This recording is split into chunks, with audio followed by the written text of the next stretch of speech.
Just to remind all committee members, if you can't be present, please can you arrange for a substitute? It's important that we have a quorum. There are many meaty items on our agenda as ever, and we need to make sure that we've got adequate members in the room to discuss the matters at hand. The agenda pack, as ever, are available on the council website and via ModGov. Can I ask anyone who is speaking in the room to say clearly who you are, for the benefit of anyone listening online? Not sure. We've got Mr. Lee. Hello, Mr. Lee, as our sole member of the public here today. I'm not. I'm Mr. Mumby. Hello. Yeah. Morning and welcome. I'm not aware we've got any other members of the public in attendance today. As ever, the meeting will be recorded by the council in the usual way. We're not expecting a fire drill this morning, so if the fire alarm goes off, we're all going to follow Scott at the building. Can I ask members to refer to the page number in the published agenda pack when they're referring to items, just to make it easier for everyone to follow? We do have two supplements to the agenda today. Supplement 1 contains agenda item 7 on the waivers and breaches report. That isn't in itself a confidential report, but if members wish to discuss anything in detail, we may need to go into a confidential session. Supplement 2 contains agenda item 4, which are the public questions, which we have one today from Mr. Lee, which we'll get to shortly. So on to the agenda proper. We have apologies from absence from Councillor Lee Baker, Councillor Susanna Hart, and Councillor Osborne's on a dispensation at the moment. Councillor Sully is joining us online. So our two independent members are also joining us online. Morning, Fiona and Lindy. So moving on to item 2 in the agenda, which is minutes from the previous meeting. So if I can take these firstly for accuracy. Anyone got any issues they'd like to raise? No, take them as accurate then. Any matters arising from the minutes which aren't covered elsewhere on the agenda? No, fine, I'll sign them as a true record. So moving on to item 3, declarations of interest. Has any member got any additional amendments to their published declarations of interest? No. Perfect. Moving on. Which takes us to item 4, which is public question time. Good morning, Mr. Lee. Would you like to come to the front and ask a question? As ever, you will have 3 minutes from when you start speaking, and then an organisational response will be given to you. Thanks. That one? You all hear me? Thank you. I wanted to ask if we can confirm with the auditors through you, Chair, if I may, that should Somerset Council require special funding from the government to balance the books in 26-27, the year coming up, whether that be through an exceptional council tax rise or through a capitalisation directive or any other one-off government intervention, would it then follow that the auditors will necessarily issue their statutory recommendation as they have in the previous 2 years for 26-27 based on the fact that the council can still only balance its books via one-off mechanisms? Thank you. So I'm going to ask Clive to give the response there. And thank you very much, Mr. Lee. So Somerset Council was one of around 30 authorities that had exceptional financial support in 25-6, and the number is expected to rise throughout 26-7 as authorities get into difficulty. The council continues on a journey to balance its budget over a period of time and reduce its dependency on exceptional financial support, and eventually taking away that dependency completely and ultimately move to a fully balanced budget where income and expenditure are aligned. It's been done in the face of considerable pressures in children's services and in homelessness and in adult social care. The auditor has considered our position in the auditor's audit report, which is being considered today. And until we've fully addressed the actions in there, the auditor has considered it appropriate to keep statutory recommendations 1 and 2 in place, and will no doubt keep those under review, but keep them in place until we've got into a balanced position. Thank you. So we're going to move on to item 5, which is progress against the auditor's annual report for 23, 4 and 4, 5. So I'll ask Sian to introduce this item. Morning, Sian. Thank you. For those of you that don't know me, I'm Sian Kenny. I'm the Financial Governance and Policy Lead in Finance and Procurement Service. As you know, this committee receives an update on progress against the action plan in response to the recommendation in the auditor's annual report, and I will use the acronym AAR for that from now on in the intro. And we consider the progress against the actions to support the committee's responsibility to monitor progress of actions. This report today is slightly different because it provides an update on the recent 24-25 AAR action plan and the previous year's 23-24 action plan, with the recommendation for audit committee to endorse the closure of the previous year's action plan and roll the remaining outstanding actions into a single rolling action plan going forward. Table 1 in paragraph 6 gives a comparison of the number of audit recommendations in both years. Although there is an overall reduction in the number of recommendations from 19 in 23-24 to 9 in 24-25, there is an increase in statutory recommendations in 24-25. The 3 statutory recommendations in 24-25 were reported to Audit Committee and full Council in December 2025, where the management response and proposed actions were endorsed. In relation to progress against 23-24, the tables 2 and 3 under paragraph 11 summarise the status of the recommendations and actions. There has continued to be movement in completing recommendations. The last time we reported the 23-24 action plan progress to Audit Committee was in October, and 3 actions have been completed since this last report. Sian, can I just stop you just there one moment? Can the folks online hear us at the moment? I can hear you, Chair, but I can't see anything. Okay, so I think we've got some technical problems. Colleagues in the room are working on the Okay, fine. broadcast. As long as you can hear us, we're going to continue, okay? Sure, fine. Thank you, Chair. Thank you. There are 6 remaining recommendations with 6 associated actions detailed in table 4 under paragraph 14. These are either remaining open in 24-25 or have been updated in 24-25 or been closed. So that table summarises those that we are proposing. The remaining open ones and those that have been updated will roll forward into 24-25. And paragraph 15 lists 3 recommendations where the council completed the associated actions during 24-25. That Grant Thornton have identified further improvements are required in 24-25 report. So these recommendations are now remaining open or have been updated, and new actions have been identified in the 24-25 action plan. Appendices A to F provide more detailed progress against the 23-24 actions. Then in relation to progress against 24-25 action plan, tables 5 and 6 under paragraph 19 summarise the status of the recommendations. The AAR for 24-25 includes those 3 statutory recommendations, and the auditor has also raised 5 key recommendations and 1 improvement recommendation addressing perceived weaknesses in the council's arrangements. 34 actions have been identified in response to those recommendations. So 34 actions are now being tracked and monitored in IdeaGen.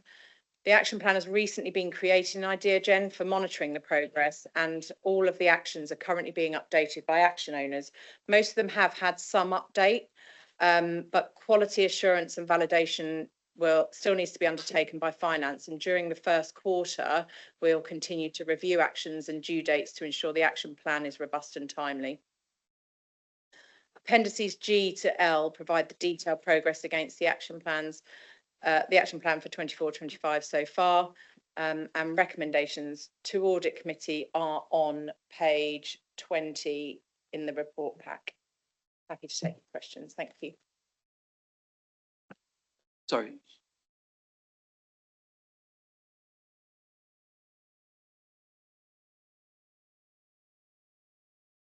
Thanks, Helen. We're just playing musical chairs in the room for those of you online. So I'm opening the floor to members for questions on the Auditor's Annual Report progress update.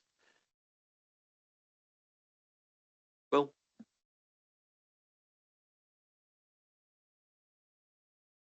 Thank you, Mr. Chairman. Bearing in mind some of this seems to have been reasonably recently generated, I'm slightly concerned about some of the words that are used. I mean, in page 26, 27, which I think on it talks about under KR5, it talks about concern about the management approach. And this is with the fact that there are 62% of the actions outstanding. There's also some issues, I think, about Microsoft Dynamics. These are recurring themes we've talked about invoices, and about the Dynamics one. There's some concerns that coding is not accurately being processed first time, as there are significant numbers of journals and contra entries, which financial codes are impacting on sample size, which of course gives the auditors more and more work to try and get something that gives a better picture. I don't know anything about Microsoft Dynamics, so I looked it up online, and apparently it takes about between 1 and 6 months to learn, depending on your personal capability. And successful use revolves around input analysis, business information, and technical development. So I just really was interested to know how many staff are expected to use Microsoft Dynamics and at what frequency. And under those circumstances, what's the level of expertise required to use the system properly? You know, we've got this system, and I think we heard last time that the system perhaps wasn't ideal for our purposes, but would function. But of course, any computer system does depend on the human element and how good that is. And we seem to be getting almost permanent sort of concerns raised about the inputting of data, which is putting a question mark about the safety of the figures being generated. So I just wanted a little bit more background about that. On the wider question of whether we should sign off some of the action plans, yes, if it makes sense to do so, I don't see a problem with that. Although I could imagine in some quarters that might raise eyebrows about, you know, things being swept under the carpet. So I think if we're going to do it, we need to do it in a fairly clear and transparent way and make it absolutely crystal clear that the actions uncompleted are going to be rolled properly into 24 or to the next year. Thank you. Will. Shall I ask Nicola or Ben to come in? Yeah, okay. You take the first part. I'll take it first, and then I could hand across to Nicola and Ben then to give the more detailed answer. So yes, to confirm that Microsoft Dynamics is fine as a system. It's a perfectly valid system that works in the private sector a lot, and the salespeople of Microsoft Dynamics would tell you it's the easiest to use because it integrates with Excel and Word and other Microsoft products. So the theory is right. In reality, local government hadn't really taken Microsoft Dynamics before. Somerset did it on the large scale.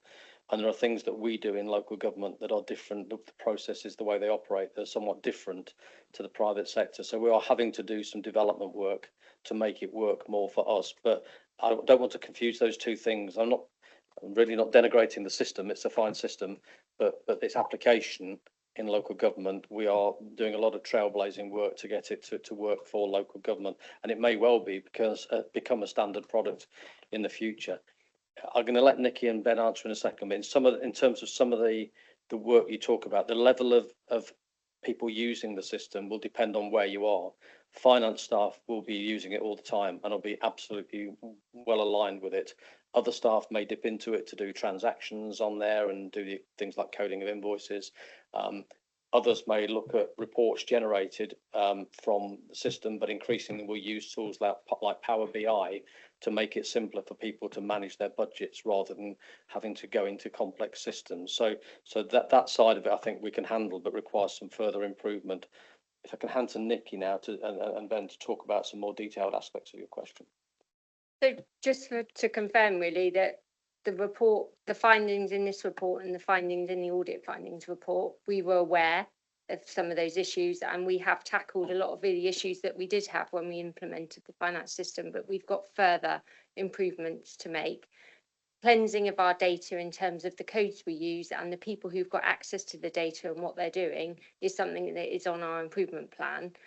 When Ben presents on the audit findings report linked to the financial statements, you will hear that we have that improvement plan with Ben has done a business case for extra resources to be brought in to deliver some of that activity. So I think kind of we do have the plan in place to get that done. We certainly don't want another year with all the volume of data that we've got in the system. But I don't know, Ben, do you want to add to? I think you've covered most of it. I was going to nod to the audit findings report and the action plan in there. So we are making some progress, things like developing the system around the fixed asset modules, etc. Clive, you've mentioned around the BI, so I think I'll just be repeating if I carry on. Of course, Bill. It sounds, and I hope this is fair to say, that this system, its proper use, is absolutely essential and fundamental to the financial operations of this council. We are aware of the shortcomings within it. We bought a bespoke system. It wasn't absolutely 100% aligned with our requirements. We presumably, in partnership with Microsoft, are doing the tweaks and the amendments necessary. So I suppose the next question is, one, are we able to bend it to our will sufficiently, or are we going to end up with a system that's just about good enough? And if that's the case, how does the training fit in with that? Because if there are slightly flaws in the system that require the occasional workaround because it actually doesn't do what we want, how do you transmit and make sure that the staff who are aware of it, the staff who need to be are aware of that and actually do it without actually having to go back and cleansing the system all the time? I suppose the thing revolves around the adequacy of the system, which it doesn't sound as if we're going to change, and also the adequacy of our training and support to keep it going. I mean, is this going to be a long-going problem, or do you actually see a time when this will never turn up in an audit report? What's that flying by? So, Chair, if I may, there's a mixed answer there, really, in terms of I think the system is developing. Other councils are still continuing to implement Dynamics as their system. So we still work with Microsoft in terms of those developments coming forward, because we don't want to be doing a makeshift something ourselves. If Microsoft have got that coming down the line, but is it going to come quick enough, or do we actually want to? We helped with the development of their fixed asset module because we could see they needed our guidance around what was suitable for a council. I wish I could sit here and say that my personal opinion being Dynamics will be an all singing, all dancing system. I'm not sure. I'm not sure, if I'm honest. And we are having to do a lot of kind of BI reporting that we're working with our internal teams to get it in a way that we want it usable. That does involve retraining of staff, and although the staff across the whole council have done incredibly well learning the new system, it has taken some time and it has been challenging, and there are a lot of users who are still not very happy working on the system, and part of that is around aligning doing our review of who's got access to the system, what are they doing, what are the volume of transactions they're doing, so that we kind of got that super user database, which also then will help with our costs, because obviously for every license we've got, there is a cost attached to that. And just to add to that, really, a lot of the tasks and functions that non-finance people use are working perfectly well and are straightforward. So the training of those people is not an issue to do that. The use of Power BI, sorry, colleague, we use Power BI as a term, business intelligence system, which sits over the top of the system, sucks the information out into a more user-friendly, readable way, and enables users to access all the data in the system in a way that's a bit more friendly. And it's used, and Power BI is used as a tool regardless of whether I see Oracle, Microsoft Dynamics, SAP or Unit 4. They're the four main systems, and I see it regardless. So I'm confident that we can have proper training. It's a lot of the finance functionality that goes behind it. The other thing we're working on is improving the system. We have at the moment far too many codes that users can code into, so simplifying the coding structure will be the right thing to do. training people to then code it to the right code the first time, so that we don't have to put it in the right place. You know, that's part of the discipline of training, etc. So we're looking at all of those finance related processes then to improve those, which will support then the system. Right, I'm going to bring Fiona in online. Morning, Fiona. Hi, good morning. Yes, so I have a question regarding KR8 that's on page 28 of the pack. This is regarding ombudsman complaints. I noted that there was a soft launch at the end of 25 and talks about being ready for full compliance start of 26-27. Just given the seriousness of the issue and the fact this has been raised over several years now, the missing of key deadlines and responses to the Ombudsman, why are we delaying ready for the start of 26-27 and not pushing to have this completed sooner rather than later? And what is it that needs to happen in that time? So is there an implementation plan that actually will ensure that we get early completion of this activity? Sian, over to you. Thank you. I've had a lot of detailed conversations with the officer that's responsible for this action, and maybe it's about my wording in that paragraph. What she's been doing is preparing for that launch on the 1st of April. So she's not stopped doing something and waiting for the 1st of April. The soft launch was part of that introduction to the kind of like test it and make sure that they're ready, users are ready, her team's ready. And all of that work is still going on. They're reflecting on what that soft launch looked like, what it felt like, and making sure that they are ready for the launch on the 1st of April. So I don't think it's that they're not progressing. I think it's part of their plan to take that time to make sure that they are ready for a good launch on the 1st of April. Okay, so what kind of volumes of complaints are we talking about that within a typical quarter, for example, that would actually come through that mean we need this amount of time to be able to get on track of dates that items have to be completed by? Just a little bit confused, because the system is obviously one part of it, but there are always manual tracking and other options, and if the system is in test, you can still actually progress and get on top of those items that are now showing as coming due. So I'm just a bit concerned as to why we've still got these delays. So if there's an implementation plan, it would be really good to have sight of that, just to understand what the process is that they're going through. Thank you. Yeah, I don't have the volume of complaints on me, but I do know that part of the assurance around these actions, the responsible officer shares PowerPoint presentations that are taken to PRB, our Performance Risk and Budget Board. Oh, Liz has popped one up in front of me right now. So that assurance is given internally in those board meetings and the regular updates on the number and the volumes of complaints. Just going back to another point, sorry, I should have raised earlier, was also that it's not just about getting a handle on the volume of complaints. What the team have been doing over the last year is recruiting to vacancies, training up the staff to be able to handle those complaints well, and that assurance is now given by that team leader, saying that her team are fully resourced and now fully trained, so that they can start to work through those volumes of complaints. So to read that? Yes, please, Liz, thank you.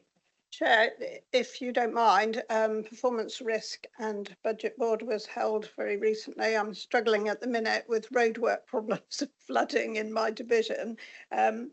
But I can read from the presentation that was made to Performance Risk and Budget Board. So where we were looking at potential challenge items, this is the update on FOI and complaints. So both FOI requests and complaints have seen an improvement in performance between Q2 and Q3. So we have, as members, all seen Q2. We have not yet seen Q3. The backlog of overdue FOI requests has reduced by 33%. From 253 to 170, and complaints answered within 10 working days has increased from 68% to 75%. So that increase in percentage is good news. So at Performance Risk and Budget Board, we recommended reviewing that position again, and unless we are satisfied with that trajectory continuing, we will be calling that in as one of our challenge items. So I understand that Performance Risk and Budget Board is not the same as scrutiny, it's not the same as audit. I just wish to give members assurance that this is being properly considered. Thank you, Liz. I think it probably would be helpful if we could have that circulated electronically to committee, please, just so that they've got sight of it. Thank you for that. Much appreciated. It's good to see that that's has been picked up at one and the other boards. So thank you for the clarification. And if I recall, there was also a link to the Ombudsman site in the auditor's annual report that was considered. I will put that link into the chat so that you can access the site directly and look at the Ombudsman statistics for yourself. Lovely. Thank you. Thanks. Now I'm going to use my chair's prerogative to ask a question here. And that's regarding KR1 and I suppose KR, what's the number, KR4-2 as well, which relate to children's services and the high needs block deficit reduction plan.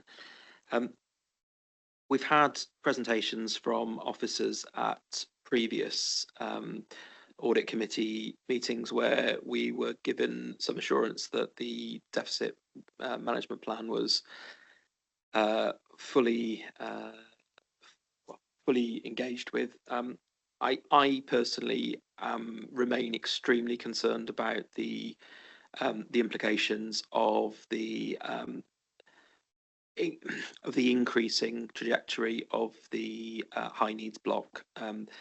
And potentially the risk of a 114 in future years when it comes to the statutory override potentially being removed. So can anyone assure me that we have a grip on the trajectory of the deficit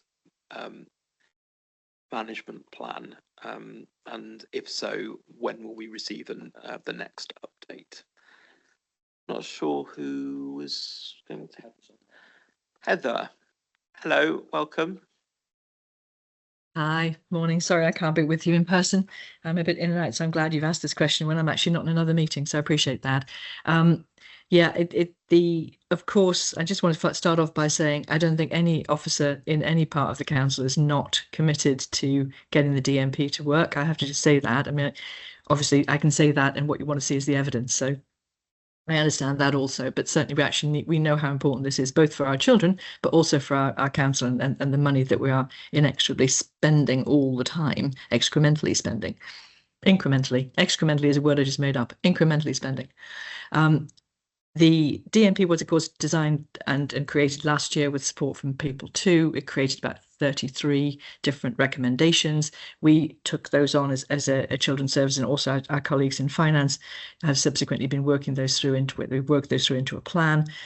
Life has got a lot harder in the meantime, I have to say, because of things like the delay in the white paper, which has meant we've had an increase in EHCP requests and all kinds of things that have actually made the demand greater. However, the most important thing is what we're doing to actually manage that demand and to improve our services. So we are still now working through a list of, or a whole pile really, of business plans and both change programs and also transformation programs to actually try to get a hold of and at least slow the increase.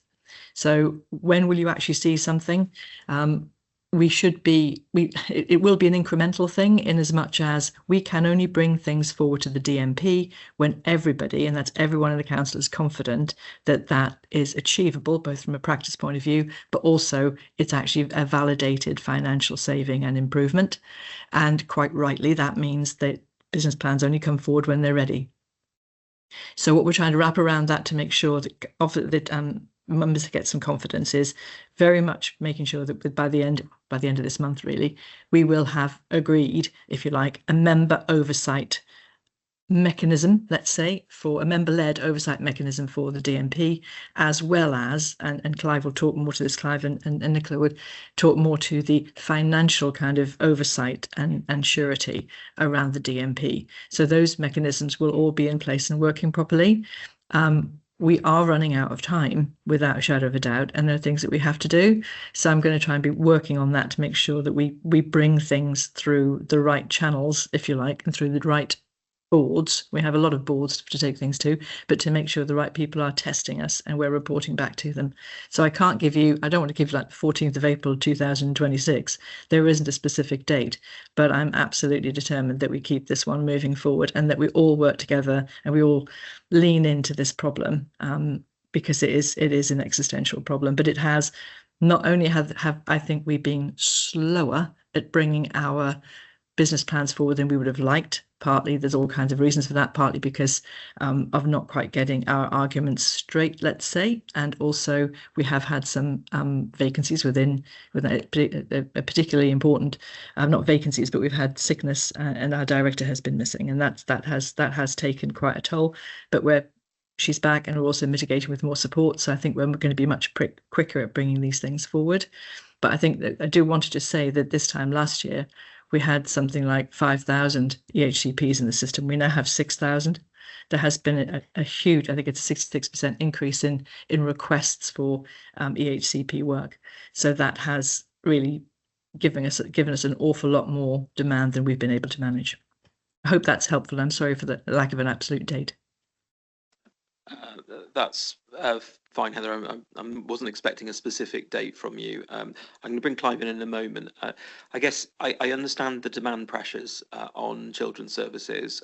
We also need to get better at stepping packages down where they're no longer appropriate, or where there are other means to manage those particular cases. So I think I probably would like some assurance at one of our future meetings around how proactively the team is managing the sort of historic cases within the system and where we can step down.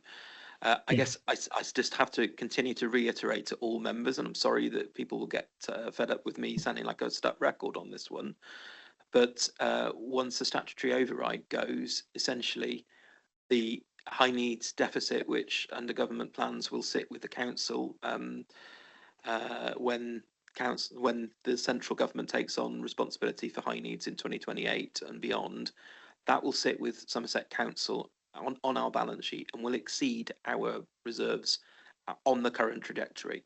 That will lead to a 114 in itself. So I'm sorry for labouring this point, and while I understand the demand pressures in children's services, this is priority one stuff for the council. Otherwise, the opportunity cost in terms of all of the other things that council has to do in terms of protecting older people with social care needs, roads, etc., all of our health and safety and civic responsibilities, managing floods, for example, will not be possible. So I've laboured my point. I'm going to bring Clive in and I'm going to move on to questions in the room. Okay, Clive. And Chair, a further paper is being brought to Executive on the 11th of February, looking at the governance arrangements around this to strengthen and to give more member oversight of control, to put the ownership more firmly back into children's services, to deliver against the plan and to make sure we make the progress. For those of you who've heard me speak before, and particularly at scrutiny yesterday, you know this remains one of my key concerns in terms of the deficit growing. And whilst one side of it is the accounting treatment, the statutory override, the other side of it is if we don't have a statutory override, not to pay the cash out. So this is cash going out of the business.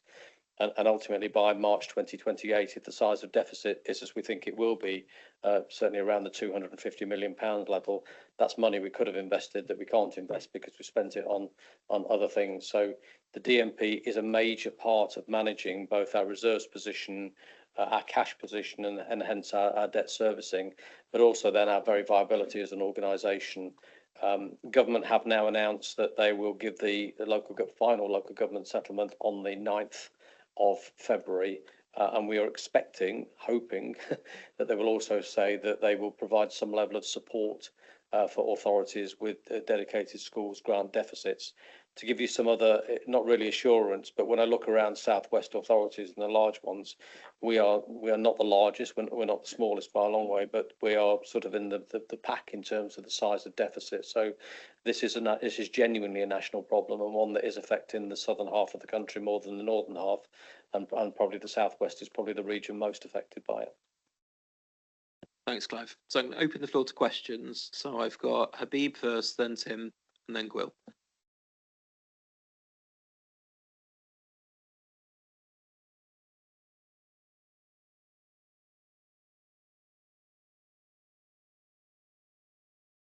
Thank you, Mr. Chairman. Like yourself, I'm actually concerned about ongoing concerns about children's services and saving and sustainability, and deep dives planned on placements such as send, transport. A possible way. Sorry, Habib, can you bring the microphone a bit closer, or Sure. try and project a bit more? Yeah, Thank you. Can you hear me better? Is that better? Is that better at the back of the room? Little bit. Okay. Can we do anything about the volume? Falling in love with it now. Is that better? Okay. As I was saying, like yourself, I'm concerned about the children's services and the sustainability. I think I'm referring to page 7 on the individual report.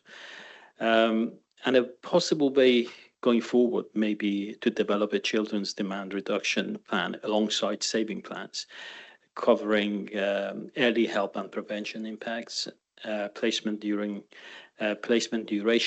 and sustainability, and possibly reunification success rate, so that we can actually see at any point how we are progressing against our ambitions of making some saving and looking after people with disabilities. Thank you. That's one question. I've got another question on the dedicated school grants. Can I raise them both at the same time? So on that deficit still remains a risk as I see it. So, and I looked at some of these things, and I think maybe we need to improve governance and challenge where cost reductions are not realized here. So a possible way forward would be potentially to treat dedicated school grants recovery as a formal recovery program.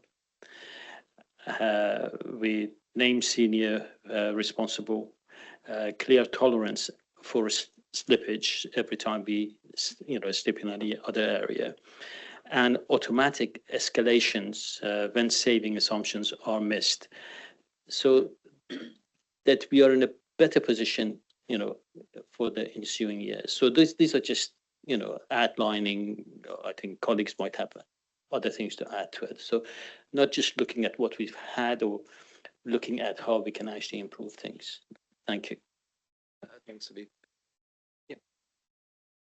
And thank you for that. And that's part of the governance improvements that we talk about coming back to executive on the 11th. It will strengthen those governance arrangements. We've also brought in a program manager to give it what you're describing, a program methodology around it, so that we know what the targets are, when they're being hit, when they're being missed, what remedial actions are being taken, and that gets reported and escalated up through the governance process. So thank you for that. But that's the approach we're taking. We cannot afford not to deliver this program. It's as simple as that. Heather, I can see your hands up online, but I'm going to bring the colleagues in the room in first, and then we'll collect up all of the things so you can respond at the end, if that's okay. Is this on children's services? Yeah. Thank you, Chair. I really just wanted to second what you said. Having looked through this agenda, the thing that jumped off the page at me was page 31, that risk matrix. Really did not give me assurance that it's just moved one space. So I'm really pleased with what you said, that we're going to monitor this and have some updates over the course of the year. I just also wanted to very quickly say, in terms of the action plan progress, actually it's a mixed picture like all of these are, but I think when we're looking at things like Microsoft Dynamics and the fact that we have missed some of them, we often don't look at the great work that's been done in clearing a load of those things. So I just wanted to note that as well. Thank you, Chair. Thanks, Tim. Gwyl and then Dawn. Thanks. Clive Heapy mentioned yesterday, and I think my understanding of the situation is that the deficit is around 100 million at the moment. The deficit management plan was instituted to stop it rising to north of 250 million, but the plan's ambition are more or less just to hold the line. And I think it was indicated yesterday that even that there may be a bit of slippage by about 10 by the time we get to 2028. So as far as I'm concerned, this isn't a risk, it's reality. It's something that's going to have to be managed. And whilst the success of the deficit reduction plan is extremely important, and if not essential, to keep the figures down, we do have to live with the reality that in 2028, we're going to have probably £100 million coming onto the books. Now, the question therefore moves, who's going to get us out of this hole? Because it clearly is in nobody's interest to allow this authority or any other authority to go to the wall, stop providing functions just to service this kind of debt. So the government's going to have to come up with some sort of action plan. And I don't know what councils in our position are doing in terms of lobbying the government or seeking to work with the government to alleviate this, because I think the national problem is about 4.5 billion, something like that.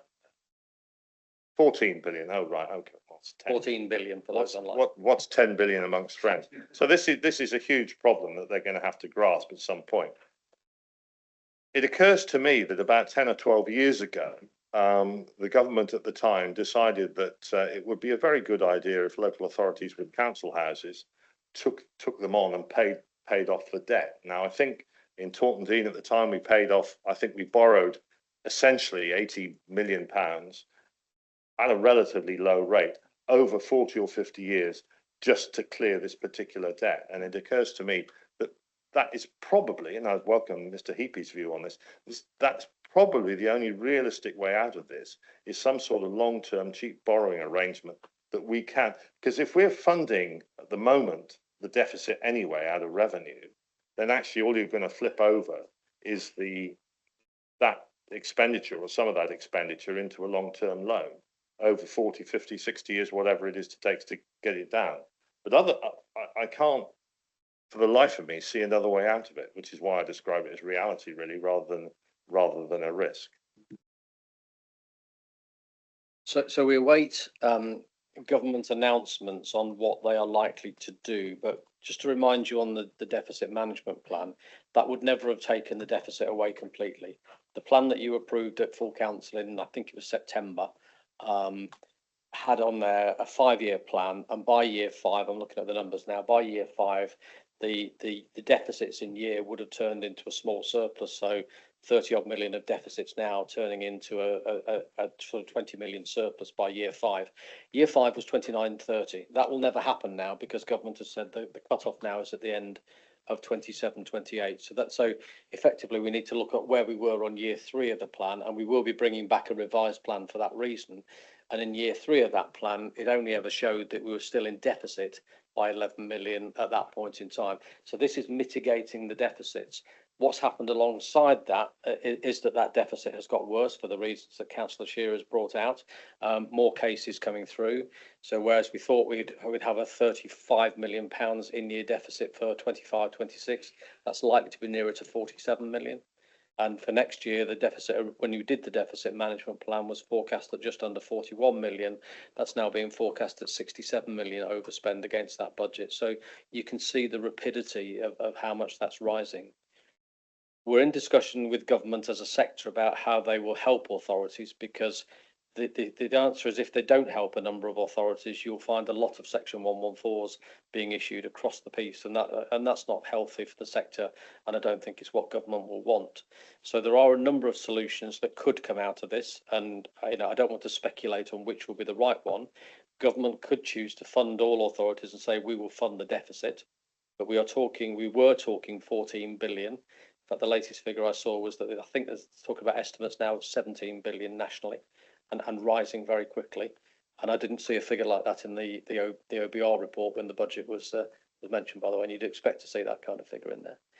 Or they could say that they'll give us partial support in capital terms, or they could give us revenue support. So actually you incur the capital costs and we'll give you a grant equal to your revenue costs. So effectively it's net nil to you. Or they could do as you suggest and say, we'll issue capitalisation directions that will enable you to capitalise these costs and then effectively account for them over a longer period of time. And then they may or may not support the cost of doing that. So that you can see there's many options that are there for what government may do. But I have to say, government are silent on this at the moment, and I've got, I can hear rumours like anybody else, but it wouldn't be right to speculate in this forum as to what they might be. We do expect to hear on the 9th of February what government's thinking is around that, and I'll be able to take more of a sense then of how that plays through into our financial position once I know that. It's the uncertainty that's concerning at this stage. Well, what for us is the absolute deadline that we need to have certainty by, in your view? Well, it's really for my successor when setting the 27-28 budget. I mean, I can take a view now that, I mean, if we didn't get any support, I could look at the accounts and say, I can't see a route yet to balancing, but actually that's too far out almost, because government may change their mind, etc., over that period of time. So, you know, I could give you the warnings, which I would be doing, but my successor in setting the 27-28 budget would need to be saying, actually, this is an event that will occur in 27-28, albeit on the last day. Therefore, we need to account for that. And that's when my successor will need to take a view on whether the solution, combined with the adequacy of our reserves to cover the cost, would be appropriate, or whether that would leave the council in an unsustainable position. Dawn. Yeah, you can bring Heather in because mine's not a children's one, so it's another one. Yeah. Okay, yeah, fine. Heather, do you want to just to close off the children's services section? Yes, thank you. I'll be as quick as I can with it. There are two sides to my business, if you like, that are worrying all of us. One is, of course, the high needs block, the high needs work within the dedicated schools grant, of course, and SEND, and the other one is around residential placements. And they both have similar issues in as much as that the kind of things I'm going to be hoping that groups of members like you, groups of members in the in specific deficit oversight management, if you like, and anywhere members are together checking us and looking at what we're doing. We have got plans around how we do early help, how we do prevention work, so how we try and mitigate, try and stop that demand from coming in. We obviously we have management about how we get them in, what we do with people, what placements they go in, either for schools or in residential placements, things like how soon we can step them back, all the things that Habib was talking about. Reunification in social care is getting them back home. In DSG terms, it's getting them back into mainstream education or settled in a sustainable place where they're getting good education, and it's not costing us an absolute fortune. And you've heard us talk about special education units in our mainstream schools. So there's lots of activity happening, or it should be happening. It's either been planned or it's like the SEND units, it's in place now. So I'll be wanting and hoping that my colleagues, my member colleagues, can be holding us to account against all of those things that we're talking about, because that's what we need. I know that the finance stuff will be very well checked through, and it should be, and it should be managed by all of us, but also it's around our practices and what we're doing. So I just wanted to make that point. Lobbying, absolutely. We are all through our various channels, going through LGA, through the Association of Children's Social Care, the Directors of Children's Social Care, ADCS, and something called F40, which is a group of local authorities, 43 of them now, it used to be 40, but the 43 who have the lowest amount, if you like, of money coming in from government for SEND issues, but some of the highest demand, and they're quite a good lobbying group as well. And we're working with all of those to try and make our cases. And I think in the synergy, there's a lot of synergy at the moment with what the government's trying to do, say with Best Start in Life, all these different families first, all kinds of different initiatives, which actually we're working with anyway. So, but it's really the people around that table, my good colleagues, that I'll be really leaning on you to hold us to account when we actually bring business cases or progress reports or plans, so that you can help us with that. Thank you. Thank you, Chair. Thanks. Right, Dawn, I'll bring you back in. Thank you. My question is just really around let me just have a quick little look here. Oh, SR3 around the accountable bodies. I see there's some work has been done, but considering it's linked to the statutory recommendation about accountable bodies, it'd be really great to know if you feel confident that those deadlines will be hit, because it's quite a concern. Yes, Councillor Denton, I'm confident we'll hit those deadlines. It's quite a self-contained item. For one, we've got SWAP working on looking at all of our accountable body roles to give us assurance that we're performing those properly, and that work is being undertaken at this moment in time. Secondly, the monitoring officer and myself are drawing up rules around accountable body and what that means. There aren't actually that many guidance rules around in local government, not sort of definitive ones, but the town board deal had guidance for accountable bodies, and CITFA issued details in relation to the old LEPs around the accountable body role, which was the same thing. So we'll draw from best practice in those and draw up a guidance note and train people who are properly running accountable bodies. We're also going to have an officer that's responsible for overseeing accountable bodies. And you've also heard me talk about setting up a shareholder committee before to look after our company interests and our accountable body interests. So again, we'll have the oversight there, and I'm just pulling together now the terms of reference for that committee. So I'm confident that with those actions, we'll meet those requirements. Okay, any further questions on this item? If not, we'll move on. Thank you, Sean. All right.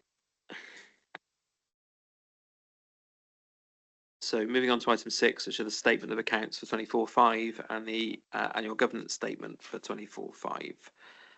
So Clive or Nicola, who's leading on this one? Ben. Oh, Ben. Thank you. Thank you, Chair. For the record, I'm Ben Bryant, Head of Service for Corporate Finance. So presented to the committee in Appendix 2 are the amended accounts for 24/25. These amendments are the adjustments for the material and primary statement impacts that are reported within the draft audit findings report that you'll find in Appendix 1. The other confirmed amendments to the supplementary disclosures we are still working through this week by my accounting team. We are taking careful time to make sure the complexities are covered completely and the quality assurance before we provide the final accounts proposed back to the auditors for review. Our auditor Barry sat next to me will cover the latest position of the audit. So I'll leave that for Barry to comment on. You'll see as part of the audit, the annual governance statement has been reviewed and it has been represented following some further recommendations in terms of wording. Much of that is to cover the annual auditor's report that was presented in December. The changes are highlighted in the covering report. Also included in the appendices are the formal letters of management representation, and these are part of the usual concluding the accounts and audit process. I could just say that this has been quite a long process for us and a lot of commitment on both sides. It does set a platform for the council's recovery from its 23-24 disclaimed backstop position. So this audit's been very much focused on the in-year 24-25. And in years to come, it is therefore feels like a positive step. So just I wanted to, as I receive continually thanks from the committee and with two of my officers leading on the call here, just pass those previous thanks on to the officers there, but also to Barry and his team as part of their commitment towards this process as well. We do acknowledge that there is quite a list of findings and adjustments proposed within the audit findings report. You'll see those on page 134 onwards within your pack, which is page 70 of the audit findings report. And we do at this point contain the council's responses to the action plan there. Things that we need to make permanent resolution to these items that are raised by the auditor. I'm imminently due to present an improvement plan, as you started to hear earlier, to Clive as our Section 151 officer, and all of those items are included within that. So as you heard from Nicola earlier, that much of what's been reported we were already aware of, and therefore it was already within this improvement plan. But we do need to recognise that a lot of that development won't just happen overnight, and that we will need to be doing that through 26-27 as well. As also you heard earlier, so a lot of what I'm saying is something like repeated, but I just wanted to reiterate, it's really important when you heard some of that. This is around system and reporting development, yes, but it's also around configuration and data for ease of use. It's not all just the system, it's some of the way that we're using the system. Therefore, it's process training and quality assurance as well. So I think all three need to be taken as that. Complete is the system. And sorry for those online where I air quoted, it is all of those things together. There are a series of recommendations in this cover report towards delegated approval, but Chair, you may want to bring in Barry the auditor before you want to address those. Morning, Barry. Welcome and thank you for the level of commitment that GT have shown to helping us complete this audit as quickly as we have. Recognised there have been a huge number of movements across the accounting system and lots of work, additional work to do following the backstopped set of accounts from last year. So anything particularly you'd like to draw to our attention? Thank you, Chair. So I will hand over to David in a moment just to give an update and draw out some of the key elements of the audit. I think I'd just like to echo what Ben said, really. This has been a very challenging audit to complete, but I think the emphasis would be we are nearly complete. There's a few bits and pieces that we need to finish off, but in relation to the outstanding items, the only really one of significance is just resolving a few issues that have been identified by our technical team in relation to the financial statements, the financial instruments. And then, as Ben said, what we need to do is just go through that final version of the financial statements that have been updated. You'll see that, as Ben's highlighted, there's a large number of audit adjustments that have been identified. Is this a surprise, given that you had you prepared a set of accounts last year that wasn't audited? We would have gone back, we will have identified a number of issues that have been identified from that. And also you'll know that we've had the technical implementation of IFRS 16 this year. That has gone very well as far as the council is concerned. So there's a number of councils that aren't in the position of dealing with a backstopped audit, which have not performed as well as Somerset. So again, all credit where it's due. But it has been a challenging process. As we've said, we've gone through Microsoft Dynamics. The sample sizes have been larger than we would want, and that's something that we'll work with the council to improve going forward. And that has required additional testing above and beyond what we would normally expect to complete.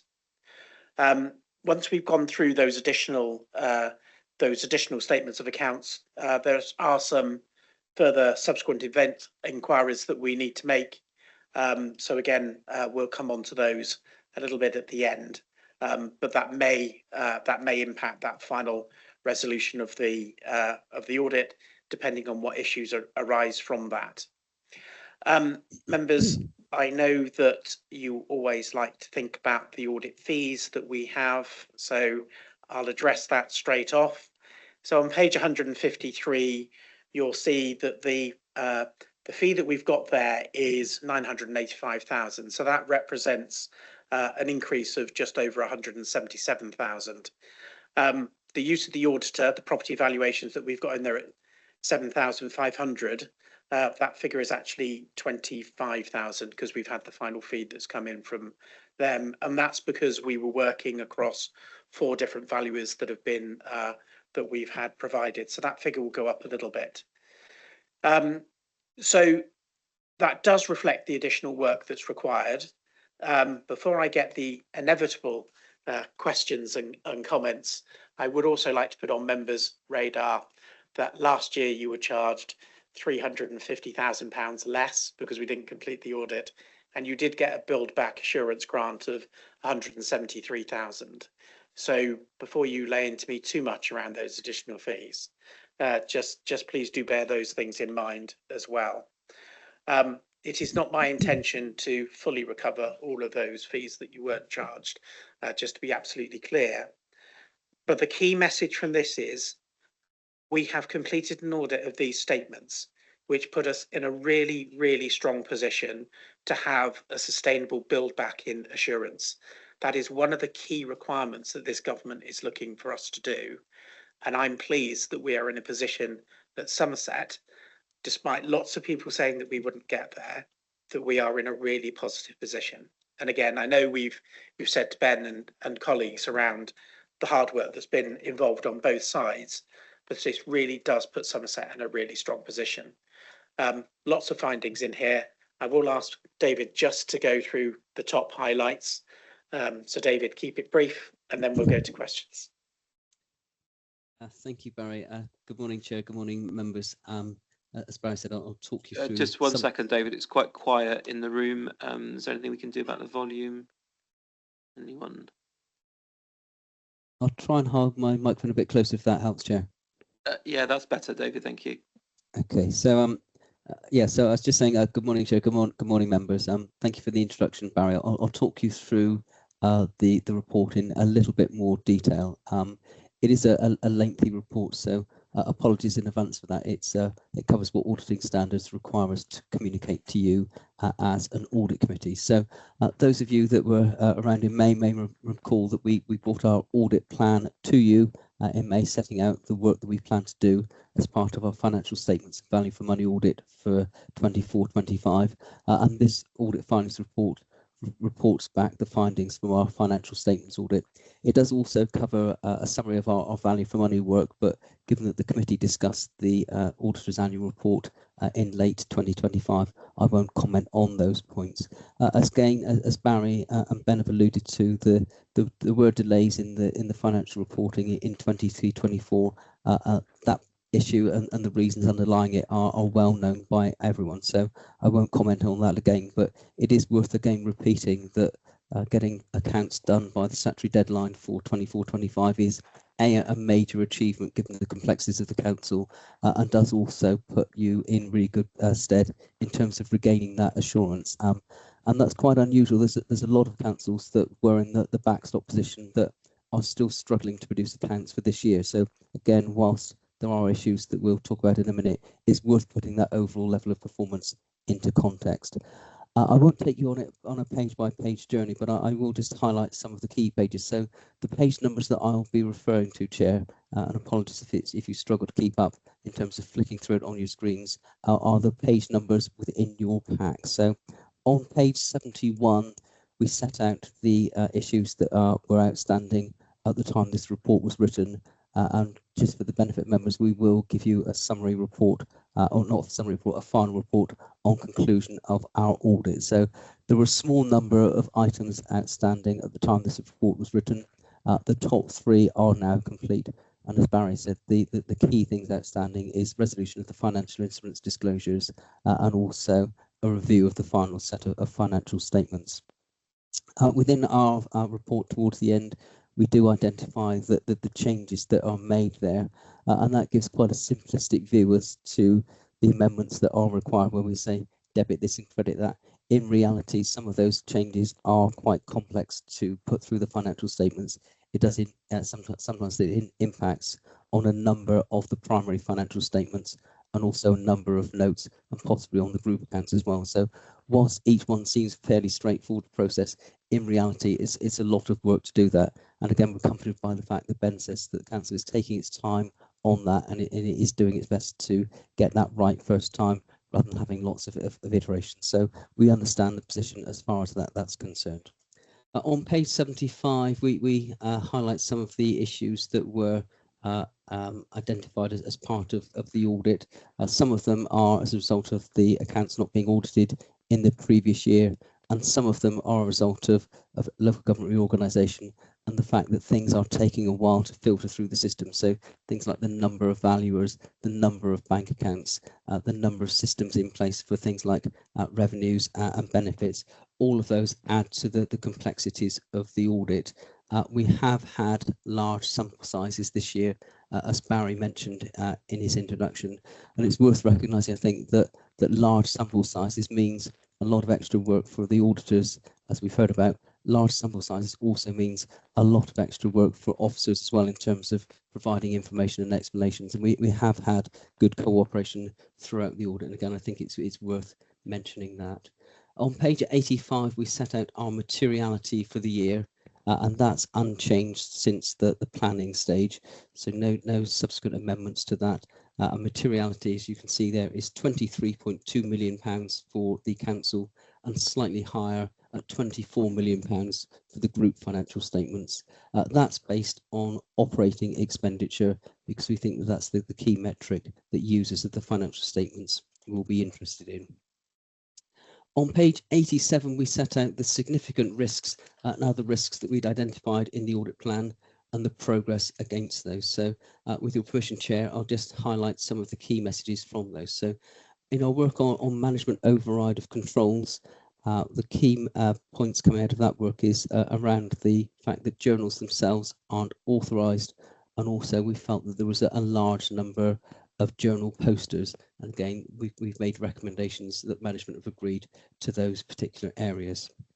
In terms of land and buildings valuations, council dwellings and investment properties, they're kind of all interlinked really. So the main challenge there was the number of valuers in place and therefore the number of valuers reports and instructions that came back, which is the reason why our auditor's expert has charged more than was originally expected because of the extra work that's been done. But we understand that the council is looking to streamline its arrangements in those particular areas.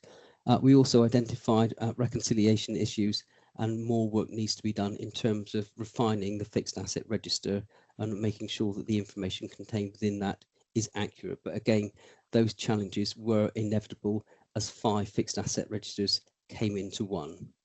We also recommended that the valuers themselves are asked to review the information that's provided to the council in terms of size of assets, condition and so on, rather than just taking it that it is correct. We did identify some issues around other land and buildings, but as far as council dwellings and investment properties are concerned, we were satisfied that the valuations at the year end were correct. In terms of the pension fund liability, which again is a large number on the council's balance sheet, no issues were identified as far as that's concerned. The council uses Barnett Waddingham as its actuary, and we take assurance from our pension fund auditor. And again, you may recall that the pension fund audit findings report was presented to this committee last year. In terms of leases, as Barry said, it's IFRS 16 is a new financial standard that was introduced this year. And any new standard that comes in is always going to be challenging in the first year. It was originally not expected to be material from a Somerset Council perspective, but in the end, the numbers did prove to be material. As Barry said, it was a good performance from the council in terms of that, but just issues really in terms of lease registers to make sure that they're complete and up to date. And again, that's largely as a result of the local government reorganisation process and the consolidation of those records. We did do work ourselves to ensure that we captured the major leases. So again, we're satisfied that the figures there are materially correct. Moving on then to page 107, we also comment on this issue on page 125 and 126. We did identify a number of IT issues during our audit, and these were reported back to the committee in September of last year. The Microsoft Dynamics issue we have talked about earlier in this meeting, and the other issues, again, are largely a result of local government reorganisation. So in areas like revenues and benefits, the council is looking to consolidate 4 financial systems into one system, which again will make life easier for everyone moving forward. And HR and payroll are being decommissioned and being replaced by a new system from April of this year. So those are the key messages as far as the audit's concerned. On page 134, we set out a number of recommendations within our action plan. It's pleasing to see that management have agreed to all of those. And as Ben said, they're reflected in the improvement plan for the council that was mentioned before. And on page 149, we set out that there's no independence issues that we wish to draw to this audit committee. So that's a very quick tour of the audit findings report from me, Chair. Be happy to take any questions on that. Thank you, David. I can see we've got a hand up online. I assume that's Lindy. Thank you. Good morning, everyone. Chair, I've got quite a number of questions, and I'm going to ask if I can split it up in 3 sections. The one is on the IT and journals, the other one's on assets, and then I've got a question for the external auditors, if you would allow that. Of course, Linda, go ahead. Thank you. All right. So on page 134, I don't want to go back into the IT systems, but it was quite concerning to see that the ITGC was for the main system and the payroll system in red, as well as security management, which is a big concern. And then I want to talk to page 135 on the approval of journals. There's no formal approval, which is the repeat finding from the previous year. And the external auditors noted 131 users that posted on journals, and there's no description on the journal entries, or some of the journals don't have any descriptions, and descriptions can be changed afterwards. So from looking at these findings, if you've got such issues on journals as well as on the IT system, it's a recipe for disaster. And no wonder the external auditors had so many adjustment findings on the financial statements. I just want to know what are going to be done, especially on the journals, going forward, and what is the process that's being implemented to ensure that there's a quicker resolve rate or resolution rate of the IT findings that's been coming forward for a couple of years now. That's part 1, Chair. Okay, so I'll get you an answer for that one first, Lindsay, and then we'll go to your second set. Ben? Thank you for the question, Councillor. I think the IT findings reports have come previous committees, and you've had Andy Canal, Service Director for IT, come with in the last committee with his forward-looking I'm trying to think of the phrase that he uses, where he's action forward rather than looking backwards type approach. So I think the IT audit has been well talked about at the committee. In terms of journals, so we are talking about the journals that are moving things around the council. So there's no external risk to these journals.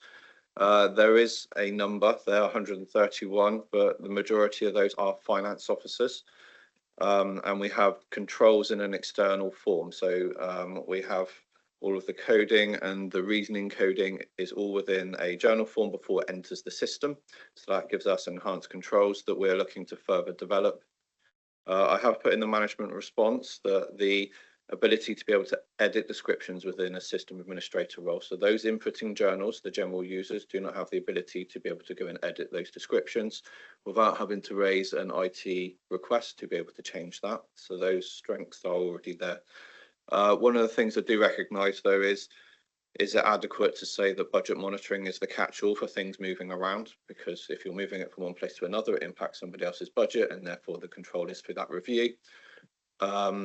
We do have the ability to turn on journal approval within Dynamics. It is a function that is there. But do we want to add officer time and complexity to journals being stuck in the system waiting for someone else to approve? What I'm looking to propose is that we set up a review process so that we have audit reporting on the journals processed, and then we review them on a monthly basis with a key cohort of finance strategic officers, so that we then have that review point by the appropriateness rather than at the time of it being put in. Lindy, does that answer your question? Yes, thank you. Sorry, do you want to move on to your second set? Okay, thank you. All right, now on page 166, I want to know, how did it happen that a school that was operational was not moved from assets under construction to the actual assets of £12,251 pounds? And then on page 167, there were 3 assets that were indicated as sold, and all the assets were not sold. So if you look on page 92, it refers to page 92 to give more details on these assets. And there the auditors talk about 11 flats that was sold or accounted for as sold, whereas only one was actually sold, and 3 parcels of land was indicated on the financial statements as disposed of, where only 1 parcel of land was sold. So I want to know, what measures does management implement to look at whether amount on a transaction looks reasonable? Because I don't know how you can, if you buy 10 apples at £10, surely if you sell one for £1, you can't indicate £1 versus 10. I mean, what I'm trying to say is it must make sense. How do you look at a transaction when the poster is posting it and thinking by themselves, does this look reasonable? Does this amount look right? It's just, I don't understand how you can make such a mistake. That's my question. And also, what processes and controls are being put in place so that you don't miss schools that's become operational? Don't you have a team that go out and see whether, or is there lack of communication between the different departments? How do you miss things like this? Ben. Thank you, Ben Bryant, taking the question again. So in terms of the school moving from asset under construction, this is a bit of a technicality. So at the point that the school became operational, you will dispose of the asset out of the council's register because you recognise that it goes in. Finger slipped, sorry. I thought we were having a flight announcement, Chair. So we disposed of it from asset under construction. Technically, the asset, as you transfer it, it becomes operational on the same day that we dispose of it. So this is a disposal from the wrong asset categorisation and anything more untoward to that. In terms of the disposal, so this is part of our asset register reconciliation that we need to do. So we had an asset that was all named the same asset, and so on disposal, somebody disposed of all of the assets in that name. What we understand from the audit is that actually there are lots and parts to that single asset, and a part of that was what was sold. So part of the reconciliation that we need to do in the proposed finance improvement plan is a reconciliation between that property asset database and the financial fixed asset register, and that we understand that where assets are called something, that we understand what they're called and what component parts to those assets are in place. Okay, Lindy, does that answer your question? Partly. My question, I might have explained it long-winded, was when a person posts a journal, surely one flat is worth £300,000. How do you misjudge the selling of one flat versus 11? So what Ben is saying is that you couldn't see that it's actually 11 flats in that bundle, but still it must make sense. It must make economical sense that the amount you're posting agrees to that what you are in actual fact selling, if that makes sense. Yes, it does. And the way we had the asset in our register was one asset. I've got my chief accountant, Paul Griffin, with his hand up if you want a fuller response, Chair. Yes, please, Paul. You're on mute, Paul. Apologies, someone had to do that, didn't they? I'll apologise in advance. I'm struggling with a bit of man flu, so I'm sucking a throat lozenge as we speak. So apologies if my voice starts to go. Effectively, in answer to your question, which is a very reasonable question, it comes down, put simply, to the complexity and the number of assets that we have. So the issue that we had with regards to the disposal of a flat, it boils down to communication and making sure that we're actually getting the full picture when we actually get the information through. So what had happened was this was a particular site that was part of a very large regeneration site. And we were aware that there had been an element of disposal on that site. What we hadn't appreciated was the amount of that site. So your point is very valid. If it was one asset and one asset being removed, you would expect that to be picked up. This was a slightly unusual one, where what had happened was all of the information that we had received into finance was confirming the action that we ended up taking. But when the auditor then came along and actually had conversations with other parts of property, it was discovered that actually there was a slight difference to that. The added complexity as well, sometimes in local government, is what I would call the sniff test doesn't always work, because quite often we as a local authority are effectively giving away our assets. So sometimes when we are, for example, when a school becomes an academy, we incur a very significant loss on disposal. That if you were acting in the private sector and you were receiving a capital receipt that you would expect to be commensurate with the asset that you were giving up, you would go, hang on a minute, why am I making such a large disposal? So sometimes, because of the way that authorities dispose of their assets and are required to dispose of their assets, what you're referring to quite rightly, which I would say is a sniff test, it will fail. What we have got, and I don't want to keep harking back to the reference to local government reorganisation, but what came out of it for me was we were in the right meetings, we were getting the right information because we had been advised that there was a disposal. What we hadn't got is the full picture. So from a finance perspective now, what we're looking to do is have a much wider communication network to make sure that everyone is aware of what's going on. We also, to be fair, because of the timing of the 24-25 accounts, we ourselves didn't have enough time to do our own quality assurance of the accounts, which I'm hoping we would have picked that up ourselves internally for a challenge. And the point that Ben has made is ultimately the cherry on the top that we have to aim for is what we need is a complete reconciliation of our property database to our asset register. And that is something that we are planning to put in place. Again, it's part of our implementation plan. Again, it's not fully in place because of the complexities that we've had bringing councils together. But just to kind of, for ease of your to provide you with the assurance, what we mean by that is there will be a reference in the property database and there will be an asset reference in the asset register. They will both be shared with each other. So the property database will have the asset reference and the asset reference will have the property database. And what we will be doing there is making sure that when we do, for example, sell one flat, we're getting the correct property database that then links to the correct asset. Now, I've done the job long enough to know there will still be the odd little bit that slips through. But as a kind of larger scale, that is ultimately what we are working towards. So you're quite right. It does look from an outside in strange that we could have missed it, but unfortunately there are reasons why.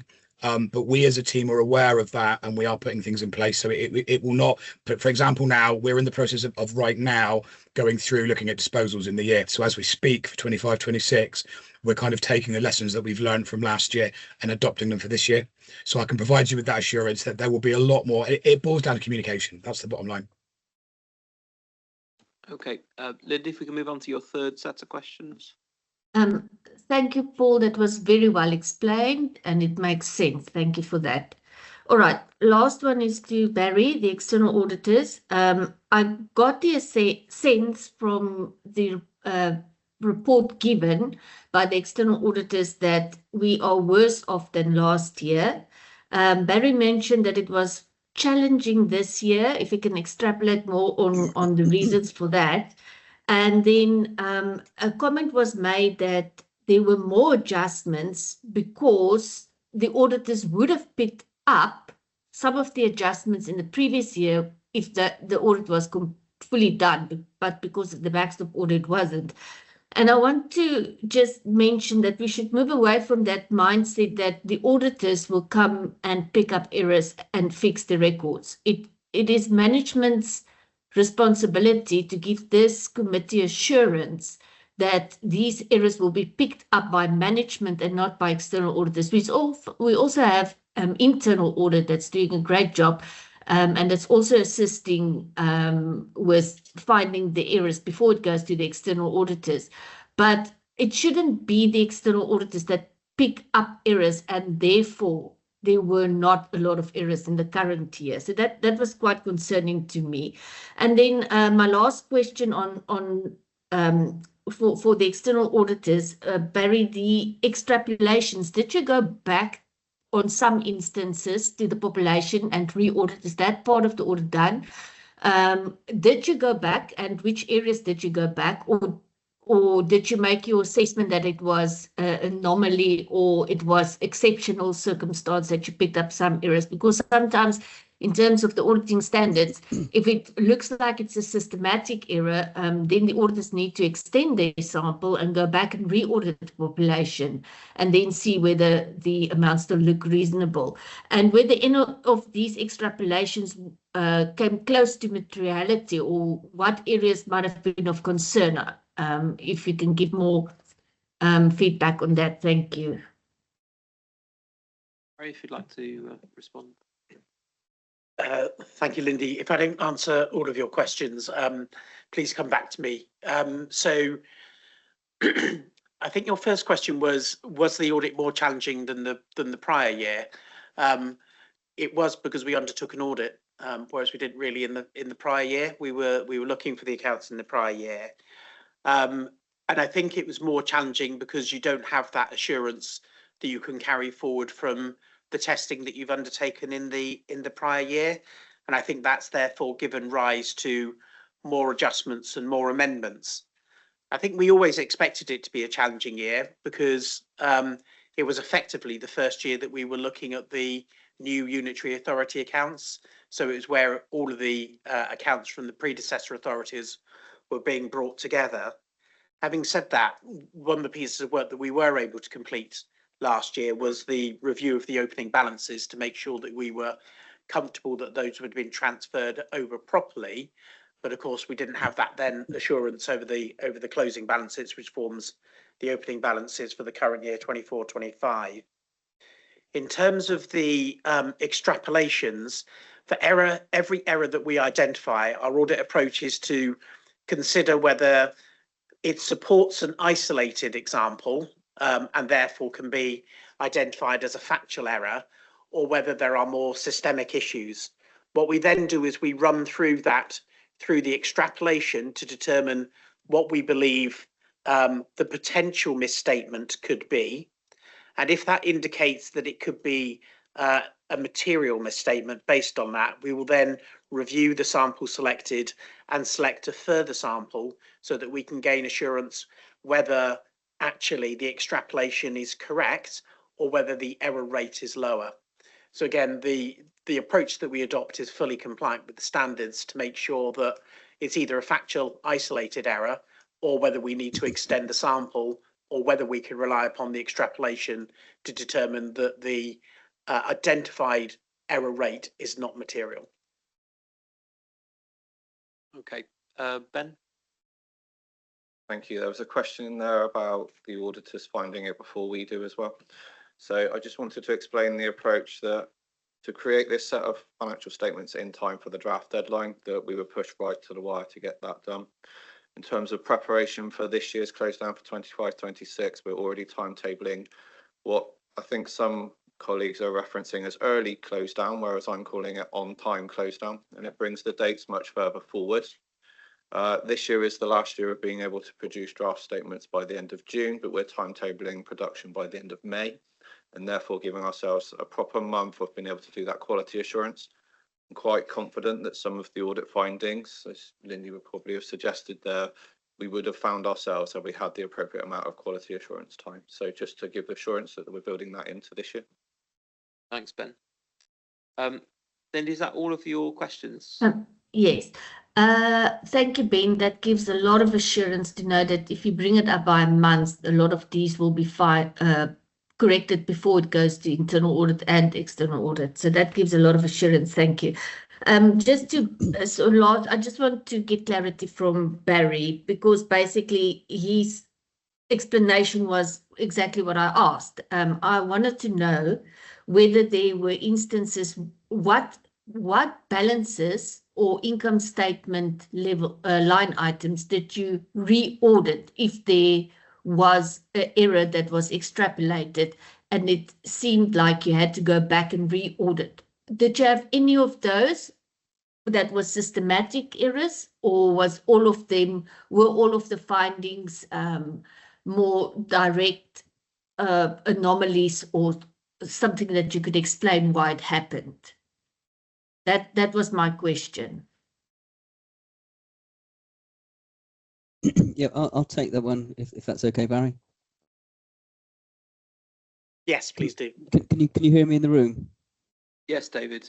Okay, that's great. So a really good question. Just in terms of our auditing methodology, the way in which we approach it is that in any area that we're looking at, we would look to identify any material transactions, and we would audit those by default. So in some areas that will catch some material transactions. So if you think perhaps say additions to property, plant and equipment, for example, then you may well catch some material transactions. Whereas if you're looking at, I don't know, council tax reliefs, you would never find one transaction that would be material. So in some cases we're testing a large proportion of the transactions and sampling the rest. In some cases we would sample them all. So that's just an illustration of our sampling approach.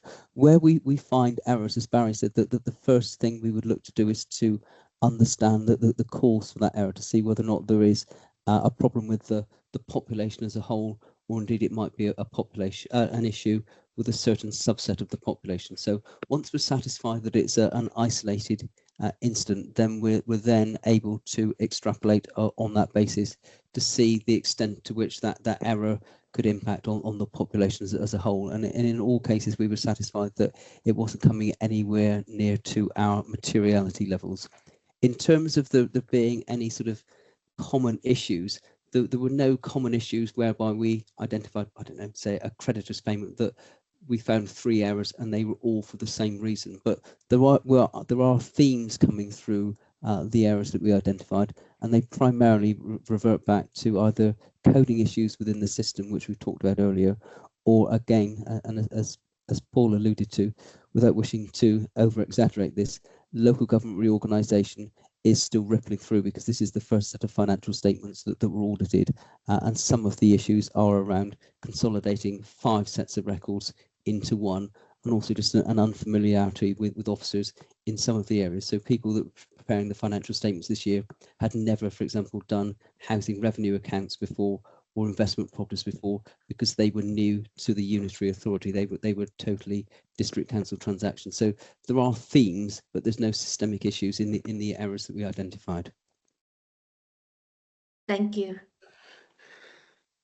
Chair, if I may, so Lindy, we always try to make sure that we get the balance right between providing sufficient information to those charged with governance in the audit findings report and making sure that we don't bog down with too much detail. I can assure you that the audit file does record every misstatement that we've identified in our evaluation of that, and that runs into just over 100 lines, if not more. So what we've tried to do is summarise the findings in a way that's proportionate for those charged with governance. Thanks, Barry. Right. Members, any further questions on the accounts? Yeah, Gwyl? Yeah, I'm going to concentrate on the valuations, which is on page 95 and 96, if I may. Because there seem to be 1 or 2 issues arising from that. Now, of course, the valuation of properties is crucial to us as an authority, not least because we have to understand the value of the assets that we own, but also at a time like this with exceptional government support, when we're disposing of property, we also need to have a fair idea of what the value is in order to make sure we get the best value return. So it's quite concerning to read in here that there is a risk that the information used for the valuations could be incorrect if these various checks are not performed, because the external valuer does not undertake procedures to corroborate the conditions of the properties being valued, so which implies to me that they don't do a site visit, which I'd have thought was pretty essential these days. It also highlights the fact that the council doesn't have a valuation policy. The officer's response later on in the report says that, they'll consider this. I would ask the question, actually, if you don't know what you've got and you don't know how to manage it, how on earth can you make any decisions about it? So I think there's an intelligent client question here that needs to be answered. And I do worry that possibly the property department, where our in-house valuers used to sit, is one of the areas that got badly hit by the redundancies last year. And I therefore have concerns about our capacity, not only to manage our own property portfolio, but also in terms of its disposal, which is important to the financial future of the authority. I was going to bring up something later on under the work programme in relation to the opportunity cost in terms of book values about against what we realise, and I'll perhaps do that later rather than here because I don't want to muddy the water.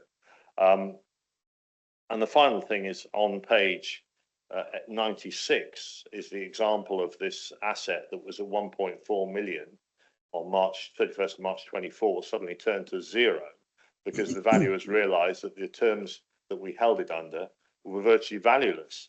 If we're paying 85% of the agreed rent to the freeholder, regardless of the subtenant, and approximately £500,000 a year, even if there's no rent.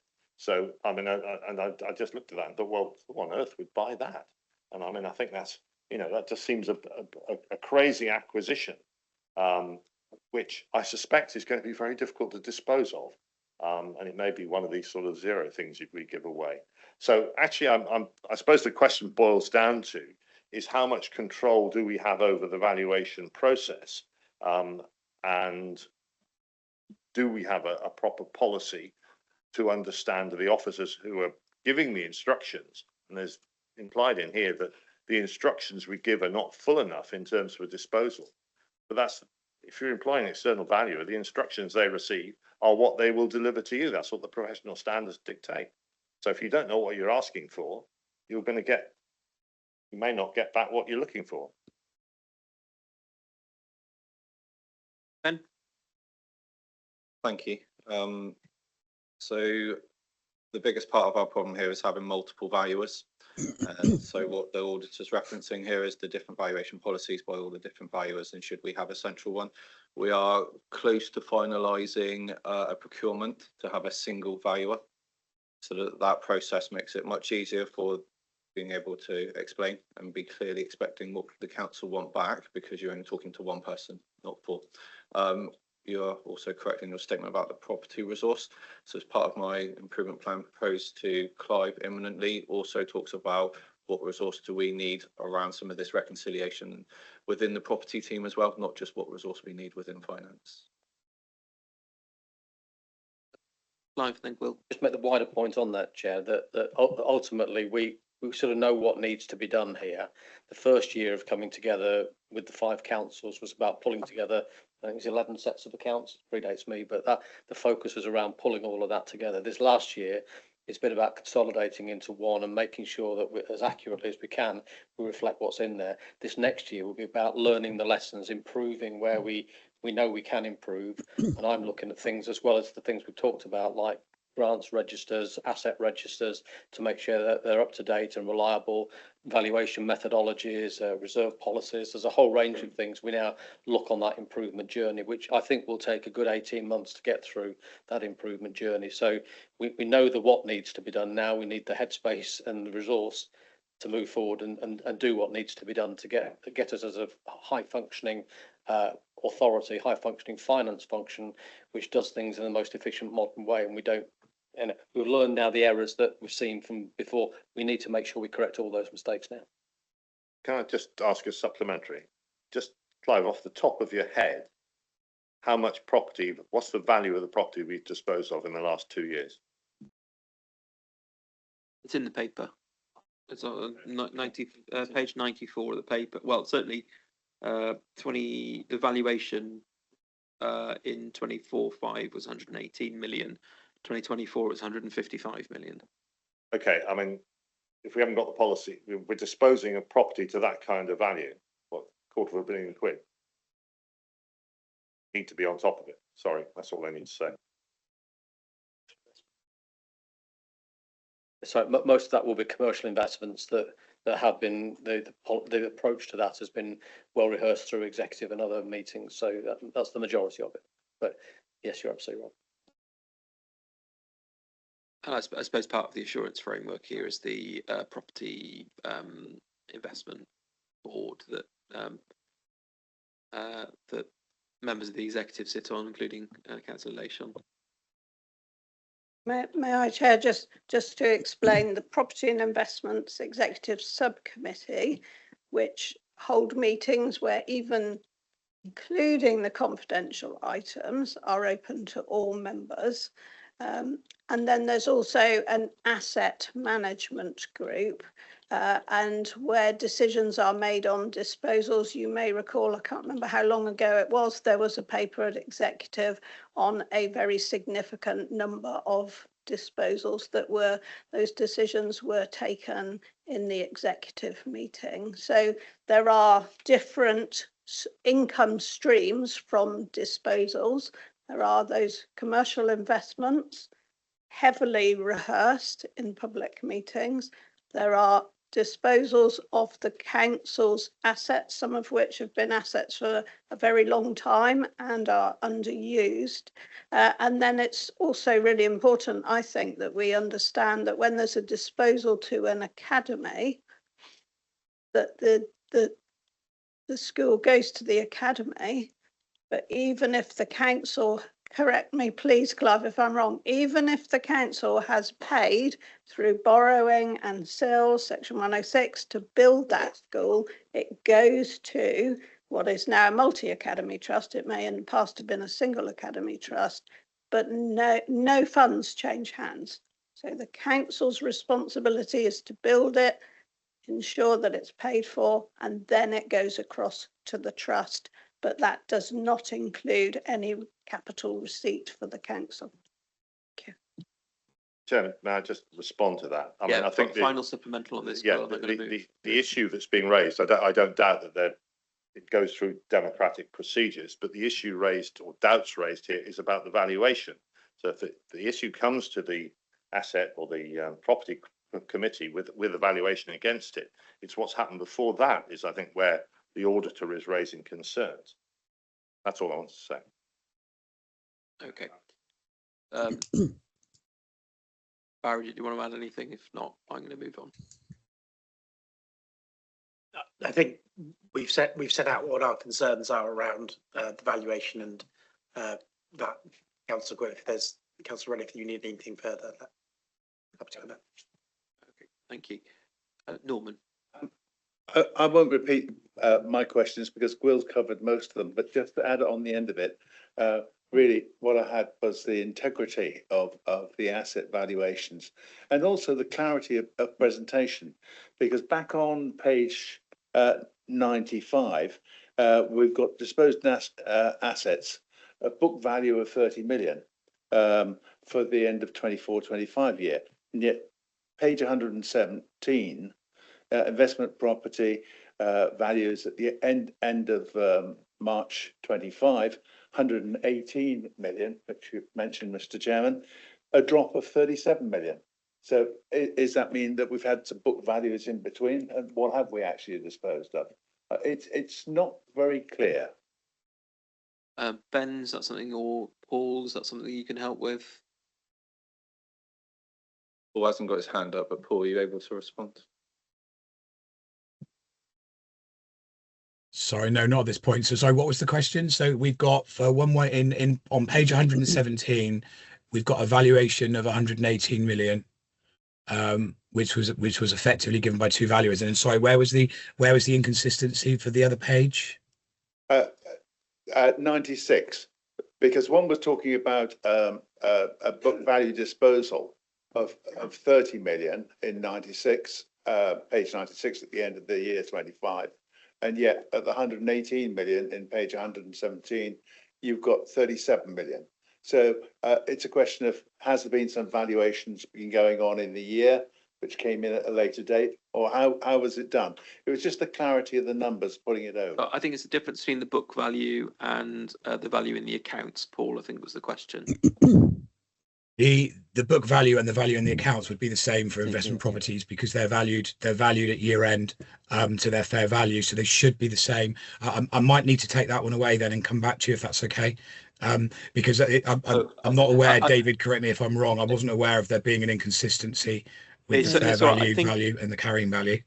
I think I understand it. So effectively, the item that's referenced at the top of page 95 is that the council had identified assets with a book value of 30 million to dispose of. And what Councillor Cavill is asking is if we've identified assets of 30 million to dispose of, why the difference between the 24 value of 155 and the 25 value of 118 was different to the 30 million. Is that correct, Norman? Yeah. It's just a minor one. It sort of it puts again the example of what Will was asking, which I had listed down as well, Mr. Chairman. That's fine. Ben? Yeah, so we'll take that away. I can see one says 34 and one says 37 in terms of the decrease. So it's not just a straight, the amount of the disposals has changed the value, which is the point. So we can bring that detail back if you want to understand the differences. Todd? Thank you. I just have a question about the heritage assets. I'm just curious about why their values aren't listed. Is that simply because that would skew the accounts because some of them have very high values, or is it just an expensive exercise to get all the heritage assets listed with a cost or an amount next to them? Paul? Yeah, it's the latter. So we actually say in our accounts that we basically we don't believe that we can get a value for all of our heritage assets at a price that's commensurate to the benefit. As most of the heritage assets can't actually be sold anyway. We don't deem it to be a good use of council taxpayers' money to basically give us a value for an asset that we can't sell anyway. And that's actually quite common in local council accounts where they're reporting their heritage assets. We obviously, as you would expect us to do, aren't spending thousands and thousands of pounds getting a valuation for an asset that's got restricted sales anyway. So it's the latter. We don't believe we report it at cost. So if we are incurring an expense, we will report it as that. But when it comes to having an annual cost where we're trying to assess what the fair value of it is, we don't believe that we can do that at a cost that's commensurate with the benefit. We would reconsider if it was an asset that we could sell and we were thinking of selling, but that isn't the case. No, just ask another one. Thanks. The other question I have is there's a red flag against the carbon neutral date of 2030, and I did raise at Climate and Place a couple of times that we could actually get rid of that if we reassessed the 2030 date, because and I know there was agreement around the table at the climate committee, that maybe that would be an option and we could actually get rid of a red flag. But the other question I had is, I love the gold command. It sounds very James Bond, but where are we in the definition of the council's finances? Are we in a financial emergency, or is there another term that we are currently using? So that's one for Clive, I think. Yeah, these questions fall to me, don't they? I think we've moved on from financial emergency. I think we're on a journey towards recovery. I use the phrase deeply fragile personally, and I think we are in a deeply fragile position. It will not take an awful lot for our finances to go backwards in towards an emergency situation. And we know from sources in government, but when they are looking at the 317 local authorities, we are towards the very top end, probably in the top 10. If not the top 5 of ones they look at and are concerned about. So that puts it in perspective for you. And I will keep saying that we have a lot of work to do to get our spending back within our income levels and to deal with issues like the DSG deficit, rising school deficits that we're seeing, etc. It's one of the reasons why when the council's made an application for EFS, I think it's actually incumbent on all councillors to consider the sustainability of the council when we're doing our work, particularly with respect to things like council tax increases, as much as they are in, nobody wants to put council tax up by any more than we absolutely have to. The structural problem in terms of the low council tax base here in Somerset has to be solved. We have to resolve this, otherwise we will continue having these problems. And that has been a structural issue since day one of Somerset Council. Anyway, I'm going to move forward. I've got Habib, and then are there any further questions on the accounts? If not, I'm going to make a proposal to you. Thank you, Mr. Chairman. Likewise, I have concerns on land, building and council dwelling revaluation. But I have a simple question for Clive. By what financial year do you expect the council to regain a fully qualified audit opinion, and what would prevent that from happening? I think it's much a question for barriers for myself, really, but we will intend to do this as far as possible. When you get a disqualified opinion, ultimately, you know, certainly on the basis of no opening balances, then you've got the next year with no comparatives to be able to compare with the previous year, etc. So you're into a sort of 3-4 year cycle before you can really come through that. So the answer will be as soon as we can satisfy the auditors. It's our intention to get to non-qualified opinions and non-disclaimed opinions. A minimum of 3 years to build back assurance. So, Barry, I don't know if you were wincing when Councillor Fabahi asked the question. Would you like to enlighten us any further? It could be a no. It's a it's a really great question, Councillor. I think the answer is we don't really know at the moment. So we're working with the regulators, because if you think about it from both our perspective and that of officers, but I'm going to be selfish for the moment to say that it's my house on the line when I sign an unqualified opinion. If I haven't got any assurance over any of the transactions in a particular year, the only way I can get that full assurance is to go back and do the audit of that year. Now, we've done that in a very, very, very small number of cases where the clients have been happy to pay for that. And we've had the resources to do that, but that would only be for a very small entity. That wouldn't be something like a large unitary authority has just gone through reorganisation. So the firm is working with the National Audit Office, the LAO when it comes into existence, and the Financial Reporting Council to implement the locally known LARIGs, which is the guidance that are produced to how we can get to a position where we can have that sufficient assurance. Now, some of those will wash out. So, for example, investment properties, they're revalued every year. So we know that eventually we'll have comfort over those. Similarly with other land building and property valuations, because they're revalued on a 5-yearly cycle. So at the end of 5 years, we know everything will be caught up. With pension valuations, we know that that will be caught up as well, because those transactions get processed through the triennial valuation. The bit that's difficult is the transactions that we didn't audit in the year and the transfers to and from usable and unusable reserves. Now, what we need to do is build up that experience. Now, actually, Somerset is in a strong position because there is only that 1 year which we've got the disclaimed opinion on. We've gone through this year, we've completed a full audit on this year. Yes, we've identified a number of audit amendments, but over a period of time, we may get to a position of saying, we think all of those have washed out, that there's unlikely to be a material impact on those usable and unusable reserves. We have to determine what that reasonable period is. All I can say is that Somerset is in the best possible position that it can be, because we've only got that 1 year of disclaimed opinions from where we haven't done any audit work, and we've done a full audit year now, and we will continue to come to the audit committee. So that's a rather long answer to as soon as possible, but I just wanted to try and bring to life the challenges that we've got, because once you've missed that 1 year of assurance, it's very, very difficult to get that back. Okay, right. Folks, I'm going to make a proposal. We need to move into a confidential session for an update from our 151 officer.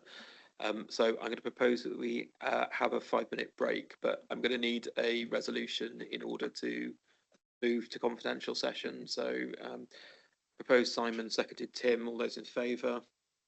Okay, thank you. Sorry to members of the public and to people in the room today. We don't normally like to do this, but unfortunately we need to at this stage. Thank you.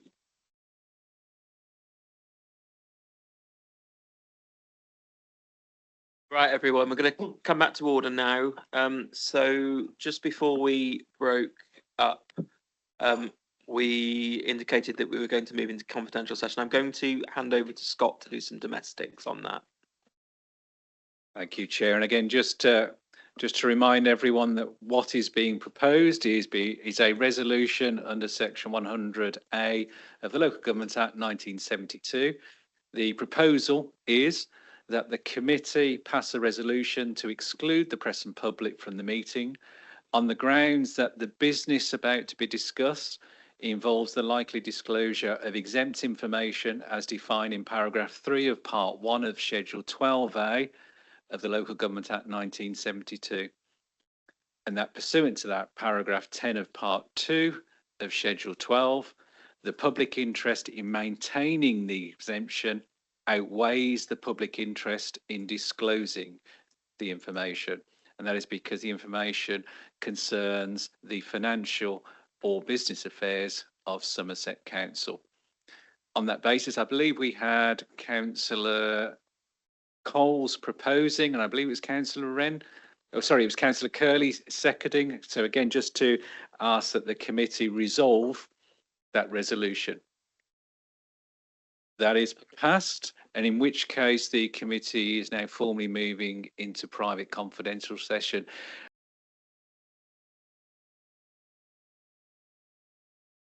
Welcome back to anyone that's following the committee online.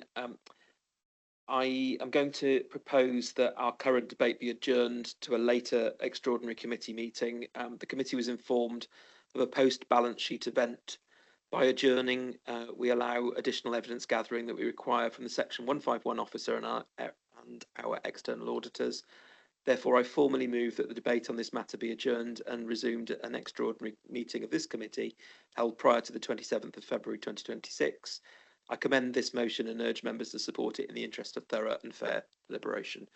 Happy to second that, Chair. Thank you, Simon. All those in favour, please show. It's unanimous. We will move forward. So thank you, everyone. I'm going to, at this point, I'm going to break. We're going to break for half an hour for some refreshments. So thank you for your time.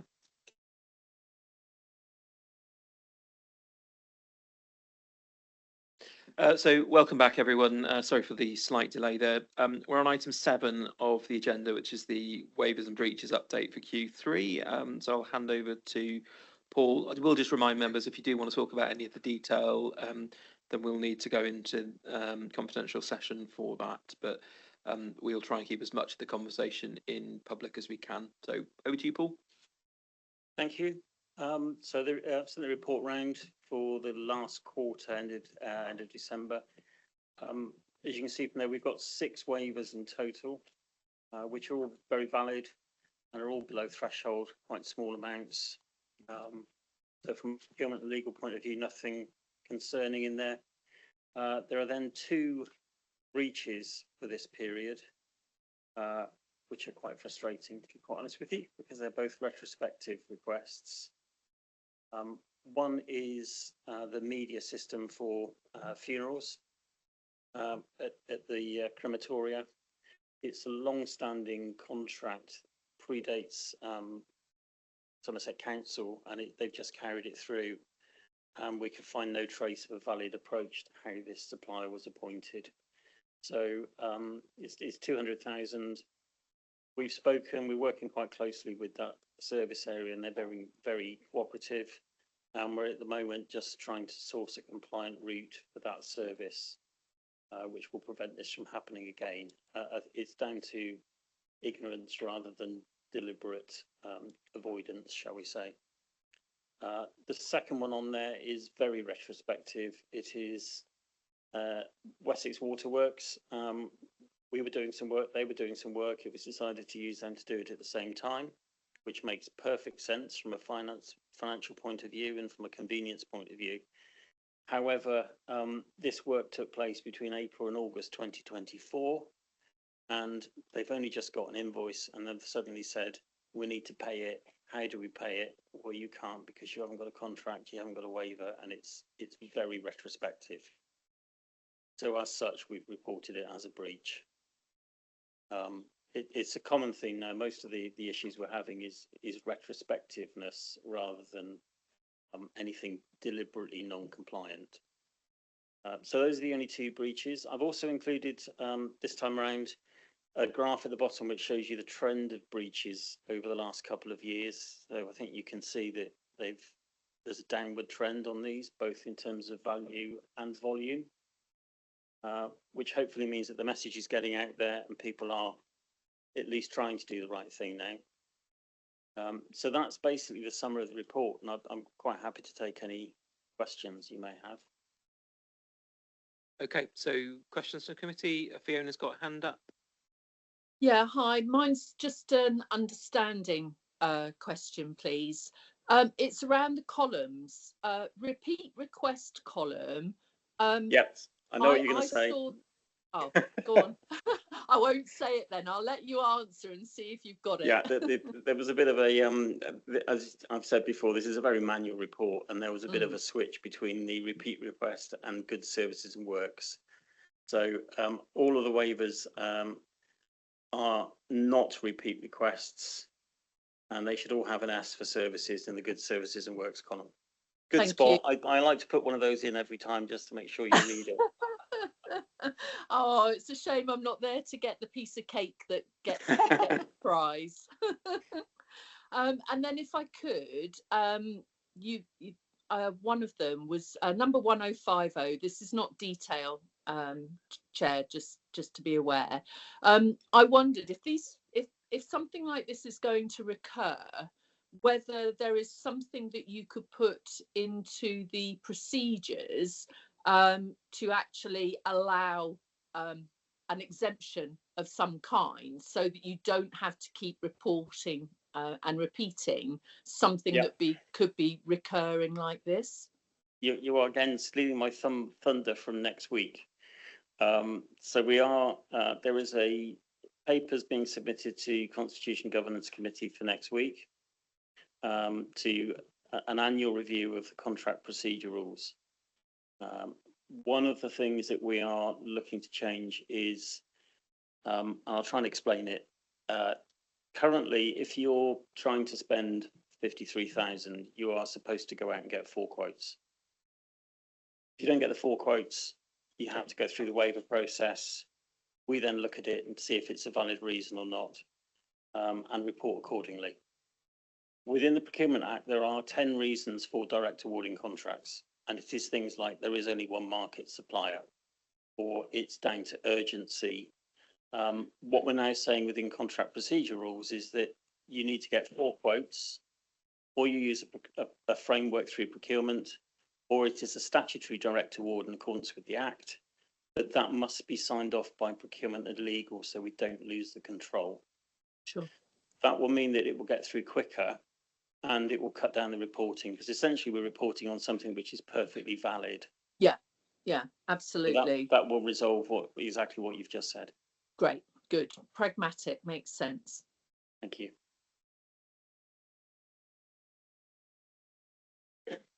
Wilson and Dawn. I think this is a relatively, well, I hope it's a relatively minor point. We shall see. I mean, you talked about one of the problems being invoices coming in a year or so after the event. Well, I mean, as councillors, we routinely get little notes through about highways works that's been done. And I got one in my parish the other day and I had a look at it. And the work was done, well, it was signed off on the 20th of January, 2026. And then on closer examination, which is not something I always do, it turned out that the work was done in February 25 in a different financial year. So I then chased it back down and found actually that it had been invoiced and paid within the last financial year, so far as it could be ascertained. But I did wonder at what point, who is checking the work that's done against the invoicing and making sure it's all done correctly? Is this, and small scale roadworks are not a problem, but if it's masking something bigger, I just wondered how big a problem it was for you. And what's your cutoff for checking these figures? Because small figures do accumulate. I do. I would graciously suggest that is probably a question for either Ben or fly because it's not a procurement function to check off the invoices before payment. Apologies, then I was reading an email.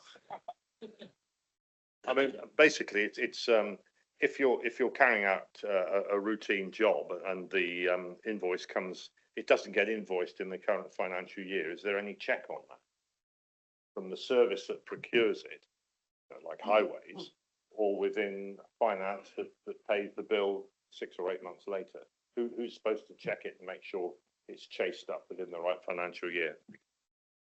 We'll have budget within the financial year that we'd expect to be spending, a part of the contractual commitments. We'd have purchase orders, whether either through purchase ordering or not purchase ordering as part of our year-end accrual process. You would be saying if the goods and services are received, we should be expecting to create an accrual, regardless of then when the invoice comes in. That then just becomes a cash matching process. Could I just come back on that one as well, just to add to that? So when we do that accruals process, there are two ways you can do accruals. You can do it system generated accruals, or you can do manual accruals. System accruals are the best ones. So you raise a purchase order, and once that commitment's made and is in the system, the system will automatically accrue that. Your accounts are right because you know a commitment's been made. What we then do as part of year-end accounts is check after a few weeks, after 4 weeks, have you received the invoice? If not, then it may need to be reversed. But even more so with manual accruals, that's important because you don't have the purchase order necessarily at that stage and you want to see the evidence that something's coming through. So there are checks and balances that we put into that process. But the essence of three-way matching is quite simple, that the requisition is raising the purchase order. That's in the system. Once the goods are in, they receipt it to say it's in. Once finance receive the invoice, they can match the purchase order, how it's been received. Yes, we can pay it. You don't need anything more. And that's how company matching and local authority matching should work. Yeah, I mean, it's just in this case that Kia, who was the completing authority, actually apparently didn't send the chitty in until, 11 months after the date. So I was just interested to see how that worked. Yeah, the invoice shouldn't matter. We should account on the basis of the commitment that's made rather than the invoice if the system's working. But that's the perfect demonstration of why raising purchase orders is the right thing to do. Because if you don't raise them, you don't know the commitment's there. And the first you know about it is when an invoice hits you, which could be months later. And that means we're doing inaccurate forecasting, inaccurate accounts. Dawn. Thank you. I just have a question about public health, the one, the HIV prevention. Would these be the waivers across the council, even if that is not, I mean, I know that this is funded, a large portion of that from external. So is that just from the portion that is internally funded for public health, or is this just across the council? If that makes sense. It would be across the board. But okay. Basically what we go, even if you've got grant money coming in or funding coming in, what we're looking at is what will it show on our books as to what we've paid. Okay. Not considering where that funding comes from. Okay. All right. Thank you. Simon.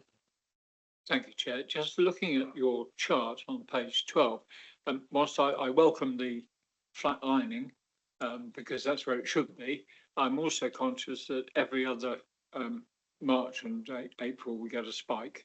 What level of spike are you expecting in the next 2 months? I'm in the middle of a little spike at the moment, to be honest with you. But when I say spike, it's sort of 2. I think there is, but I think there is generally a thing. It's year end. It's suddenly realising that they've not done things and they're desperately trying to mop it up towards the end of the year. And that's going to affect more things than waivers of breaches, I'm sure, but that's part of it. Yeah, my concern is if that becomes, whilst it's anticipated, whilst people try and settle their own books, make sure their own books are straight, it does cause an unnecessary strain on us to do it. So we would hope that by introducing the checks and balances that we have, we can level that out so it doesn't happen in quite the same way. Yeah, part of it is the checks and balances, and part of it is getting people to raise purchase orders in advance. That will flatten all that down. Excellent. Okay. Are members happy to note the report then if there are no further questions on this item? Could I, Mr. Chairman, raise one extra point? Given the flatlining and given the volumes, I'm going to ask again, should this be coming 6 monthly rather than quarterly? Because there's sort of 8 items on here. And I know when we started looking at this, it was vastly different. So consensus amongst the committee? Right, so who's in favour of 3 months? Yeah. Okay. I'm just wondering how much the changes that are coming through constitution and governance are going to affect the amount of breaches and waivers, and if that's relevant to how often that we see it. Thank you. It will reduce the volumes that we're seeing, because some of the things at the moment that we're saying is a waiver. We're just going to say it's a statutory direct award. So say we will check it, we'll make sure it's valid, and therefore it won't come through on a waiver report or a breach report. So that the hope is that should dramatically reduce what's coming through for waivers, particularly. Okay, so 3 or 6 months? Well, I just think it's a lot of work, isn't it? And in a way, it's good to have the finger on the pulse to get a feel for how things are progressing. But if the pattern has been on a downward, it might be better to focus on the actual job rather than the reporting. I don't know. That's kind of how I think. But that's. So my proposal is we move to 6 monthly reporting. We monitor the trend, see if the number of breaches is getting better or worse. If it's on a declining trend, we can keep it at 6 months. If we suddenly start to see a spike in the number of breaches in particular, then we might go back to 3 monthly, Paul. I would also say we will still be reporting on a monthly basis to the Statutory Officers Board. Well, I was just going to say, I don't have a problem with moving to 6 months because obviously the things are moving in the right direction. I just wondered whether a long stop for any serious breaches that ought to be brought to us exceptionally in between times, if such a thing occurred, and at what level we would set that. Yeah. So if there's would you suggest a level of materiality at which you report by exception to the committee in the interim? We can do. I think if materiality for me would be anything above the Procurement Act thresholds, because that's where the greater risk arrives. Which are?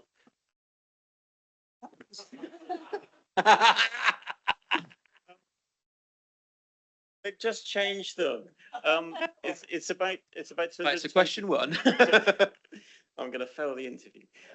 It's about 220,000 for goods and services, and it's about 600,000 for works. So anything above those levels, there is a degree of risk to a breach. I would also point out that any breaches we get are automatically reported to the 151 officer and the monitoring officer as they happen. Live. Going to say, with respect to my esteemed colleagues and what a wonderful committee you are, be careful about blurring the lines between management and your role. Your role is to make sure there's an effective control environment in place. That's the role of the audit committee. Clearly it's not effective, but your job is to look at the control environment. Management's job is to manage within that control environment and, you know, mechanisms then to report things, but don't just avoid getting too drawn into, or, you know, we're interested in that particular case, because that is blurring the lines a little between your responsibilities and management's. So I'm going to go back to my original proposal that we see this every 6 months. Is everyone comfortable? Right. Okay, I think we've got consensus. Thanks, Paul. Thank you. Right, I'm going to move on to item 8, which is the MTFP key financial strategies and prudential indicators. Over to Clive or Nicola. Oh, seatbelts on, everyone. There's a good slide by Clive there across the table as over to Nicholas. So regular members of the audit committee will remember that these are strategies and policies that have to come forward to yourselves every year. That's part of the SIPFA code. So you are asked to review and comment on these strategies before they're considered by the executive and by full council as part of the budget setting papers. So there are 5 appendices, each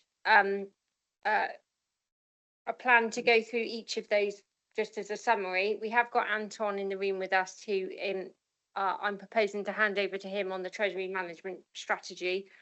So just a couple minutes warning there, Anton. But if I just take us through the other strategies first. Chair, do you want to go through them in block, or would you like to go through each one and pause for questions? Probably on block, but I probably would like to focus on the MLP paper. Okay.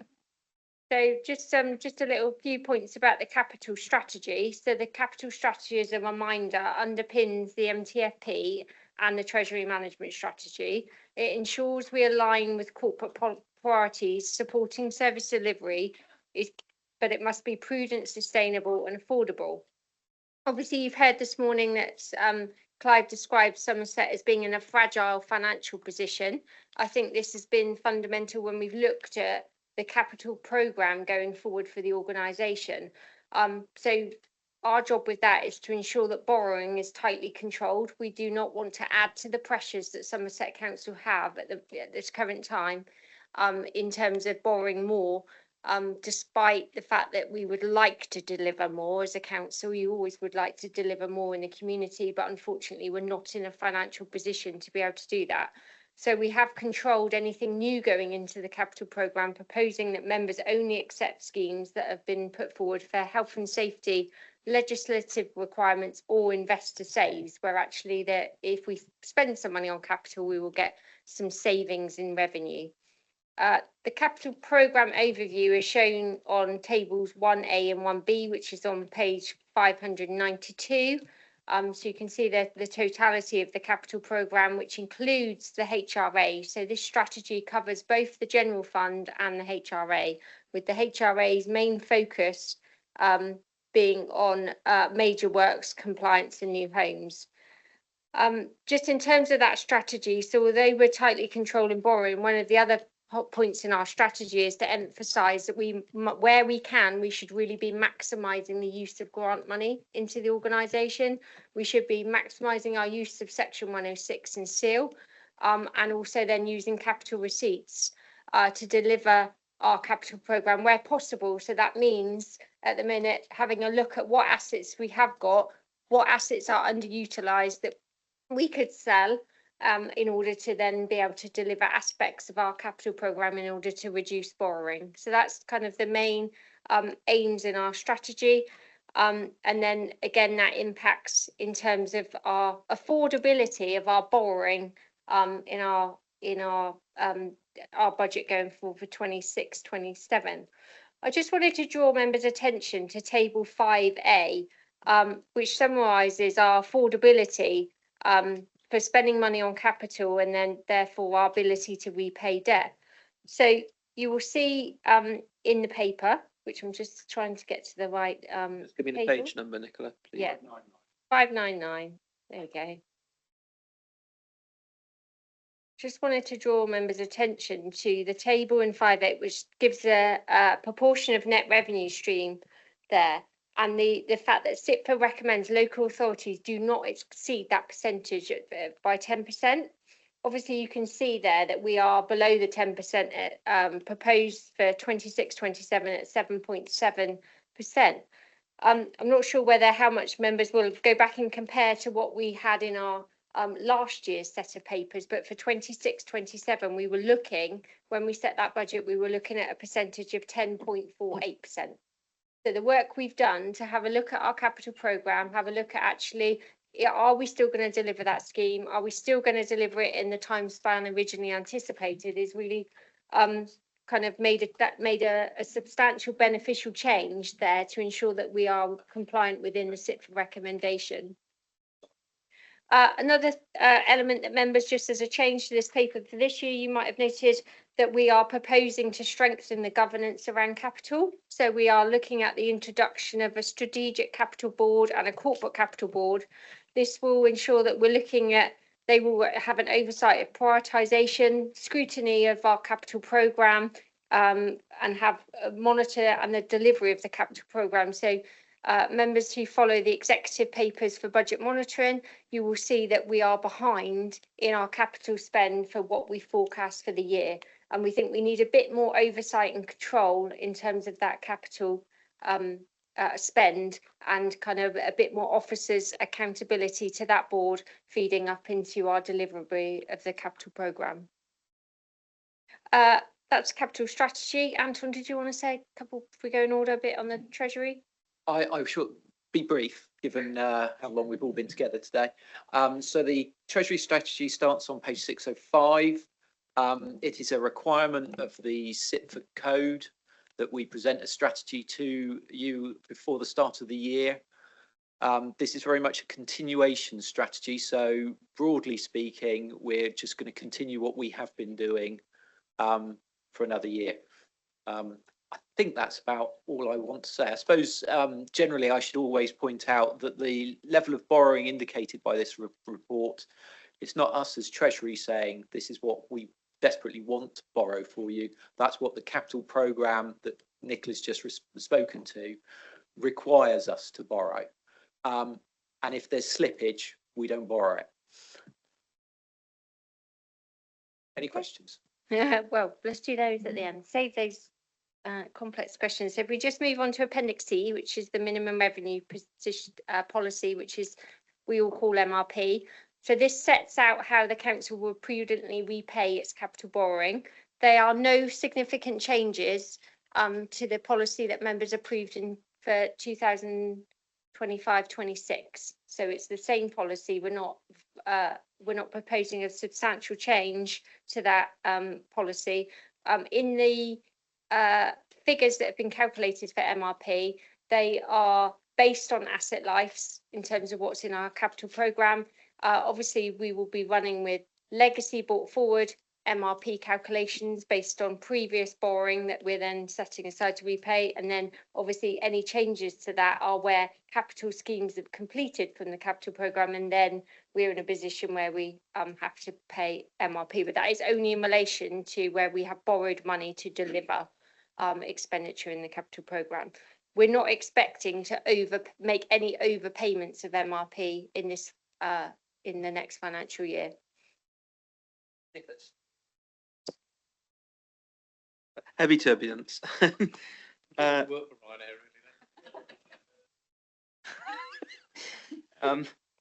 So I just wanted to question why the CFR is reducing but the MRP is increasing. So I would expect if our CFR was going down, wouldn't our MRP also go down? It's page 641.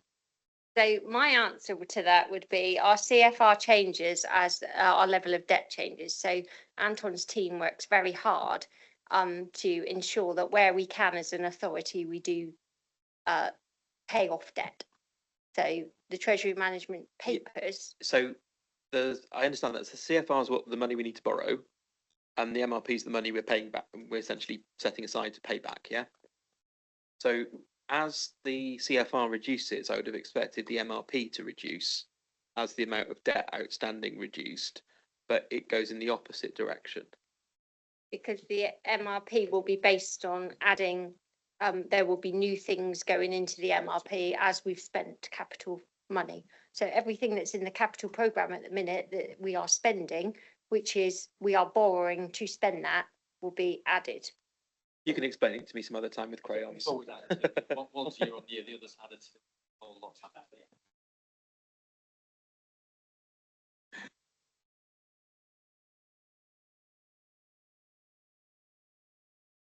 Okay, Simon. Fine. Any questions on where we are so far? No? Carry on. So moving on, the next appendix was the flexible use of capital receipts. So it's government sets allows us to use capital receipts to have spend it on revenue associated items with transformation.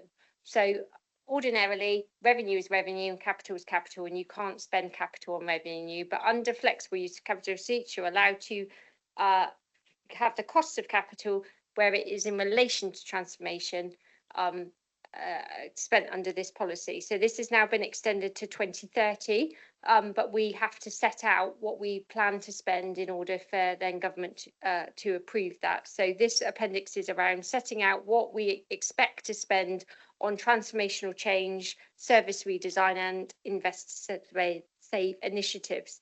You will see in the paper around how much we propose to spend on the transformation programme, and that we will be looking to fund that through capital receipts. So that's where it's really fundamental that we do get the capital receipts in order to be able to have money in the bank really to deliver on the transformation activity.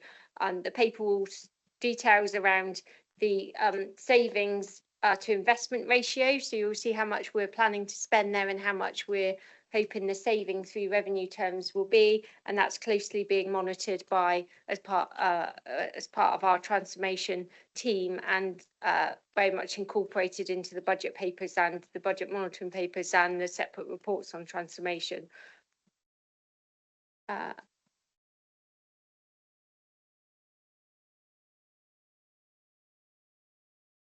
So thank you for that. I mean, if we're selling capital investment properties, for example, we would be on those investment properties, we'd be expecting a rate of return. Do you offset the lost rate of return against the anticipated rate that you're getting here to come up with a net figure? Or are we just looking gross figures for your return by using it, investing it in transformation instead? So I think these figures in this report is around are nothing to do with how it's funded. This is around if we spend £10, we'll get £30 saving in revenue. So no, we don't take into account how we've then funded that through. If we've sold assets, for example, and they were a loss, that doesn't then feed into that return on investment. It's an opportunity cost issue, isn't it? So ultimately, we feel the better opportunity cost is using the leverage that comes out of transformation, 3-to-1 leverage, than keeping it there, risking returns, which may or may not happen. We've seen overall the values have fallen. We bought at the peak of the market, unlikely to get back to that peak of the market. So we're seeing falling capital values. Better to release that money to leverage it for the use of the councils. That's the thinking behind it. Will there be orphan debt there? You can't identify a specific debt there. And what we do know is the council have got roughly £2 billion worth of assets versus £500 million worth of debt. So we've got 4-to-1 coverage on that one as well. So I think on all measures, the way we're using it, it makes the most sense for those assets. And bear in mind the legislative framework has changed now, so that you can't borrow for yield anymore. And SIPF are expecting us to put in place strategies that pull us out of that over a period of time, that they're not looking to destabilise things. But if we have got a better alternative use, it makes sense to use that.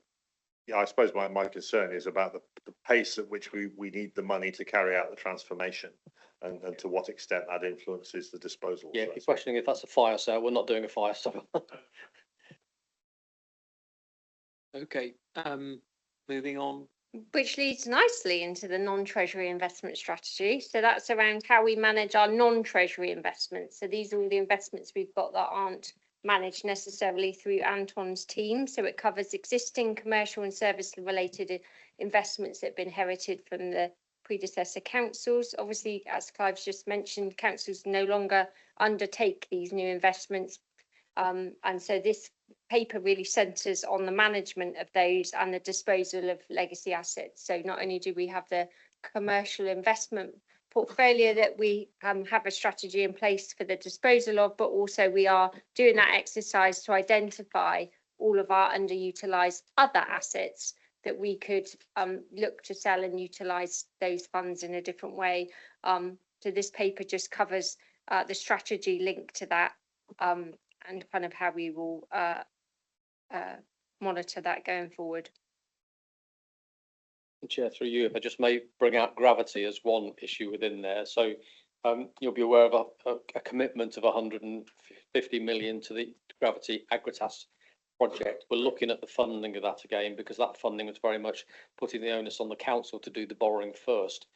Within enterprise zones, it's quite common that actually we look at different models of business rates retention, and that's what we're looking at now. You will be briefed more fully on that, but we're talking to Department for Business and Trade about how we might make that work. Essentially, we will keep 100% of the growth in business rates that comes from the site, and we will give effectively 80% of that back to Gravitas so that they can borrow against the rates already generated.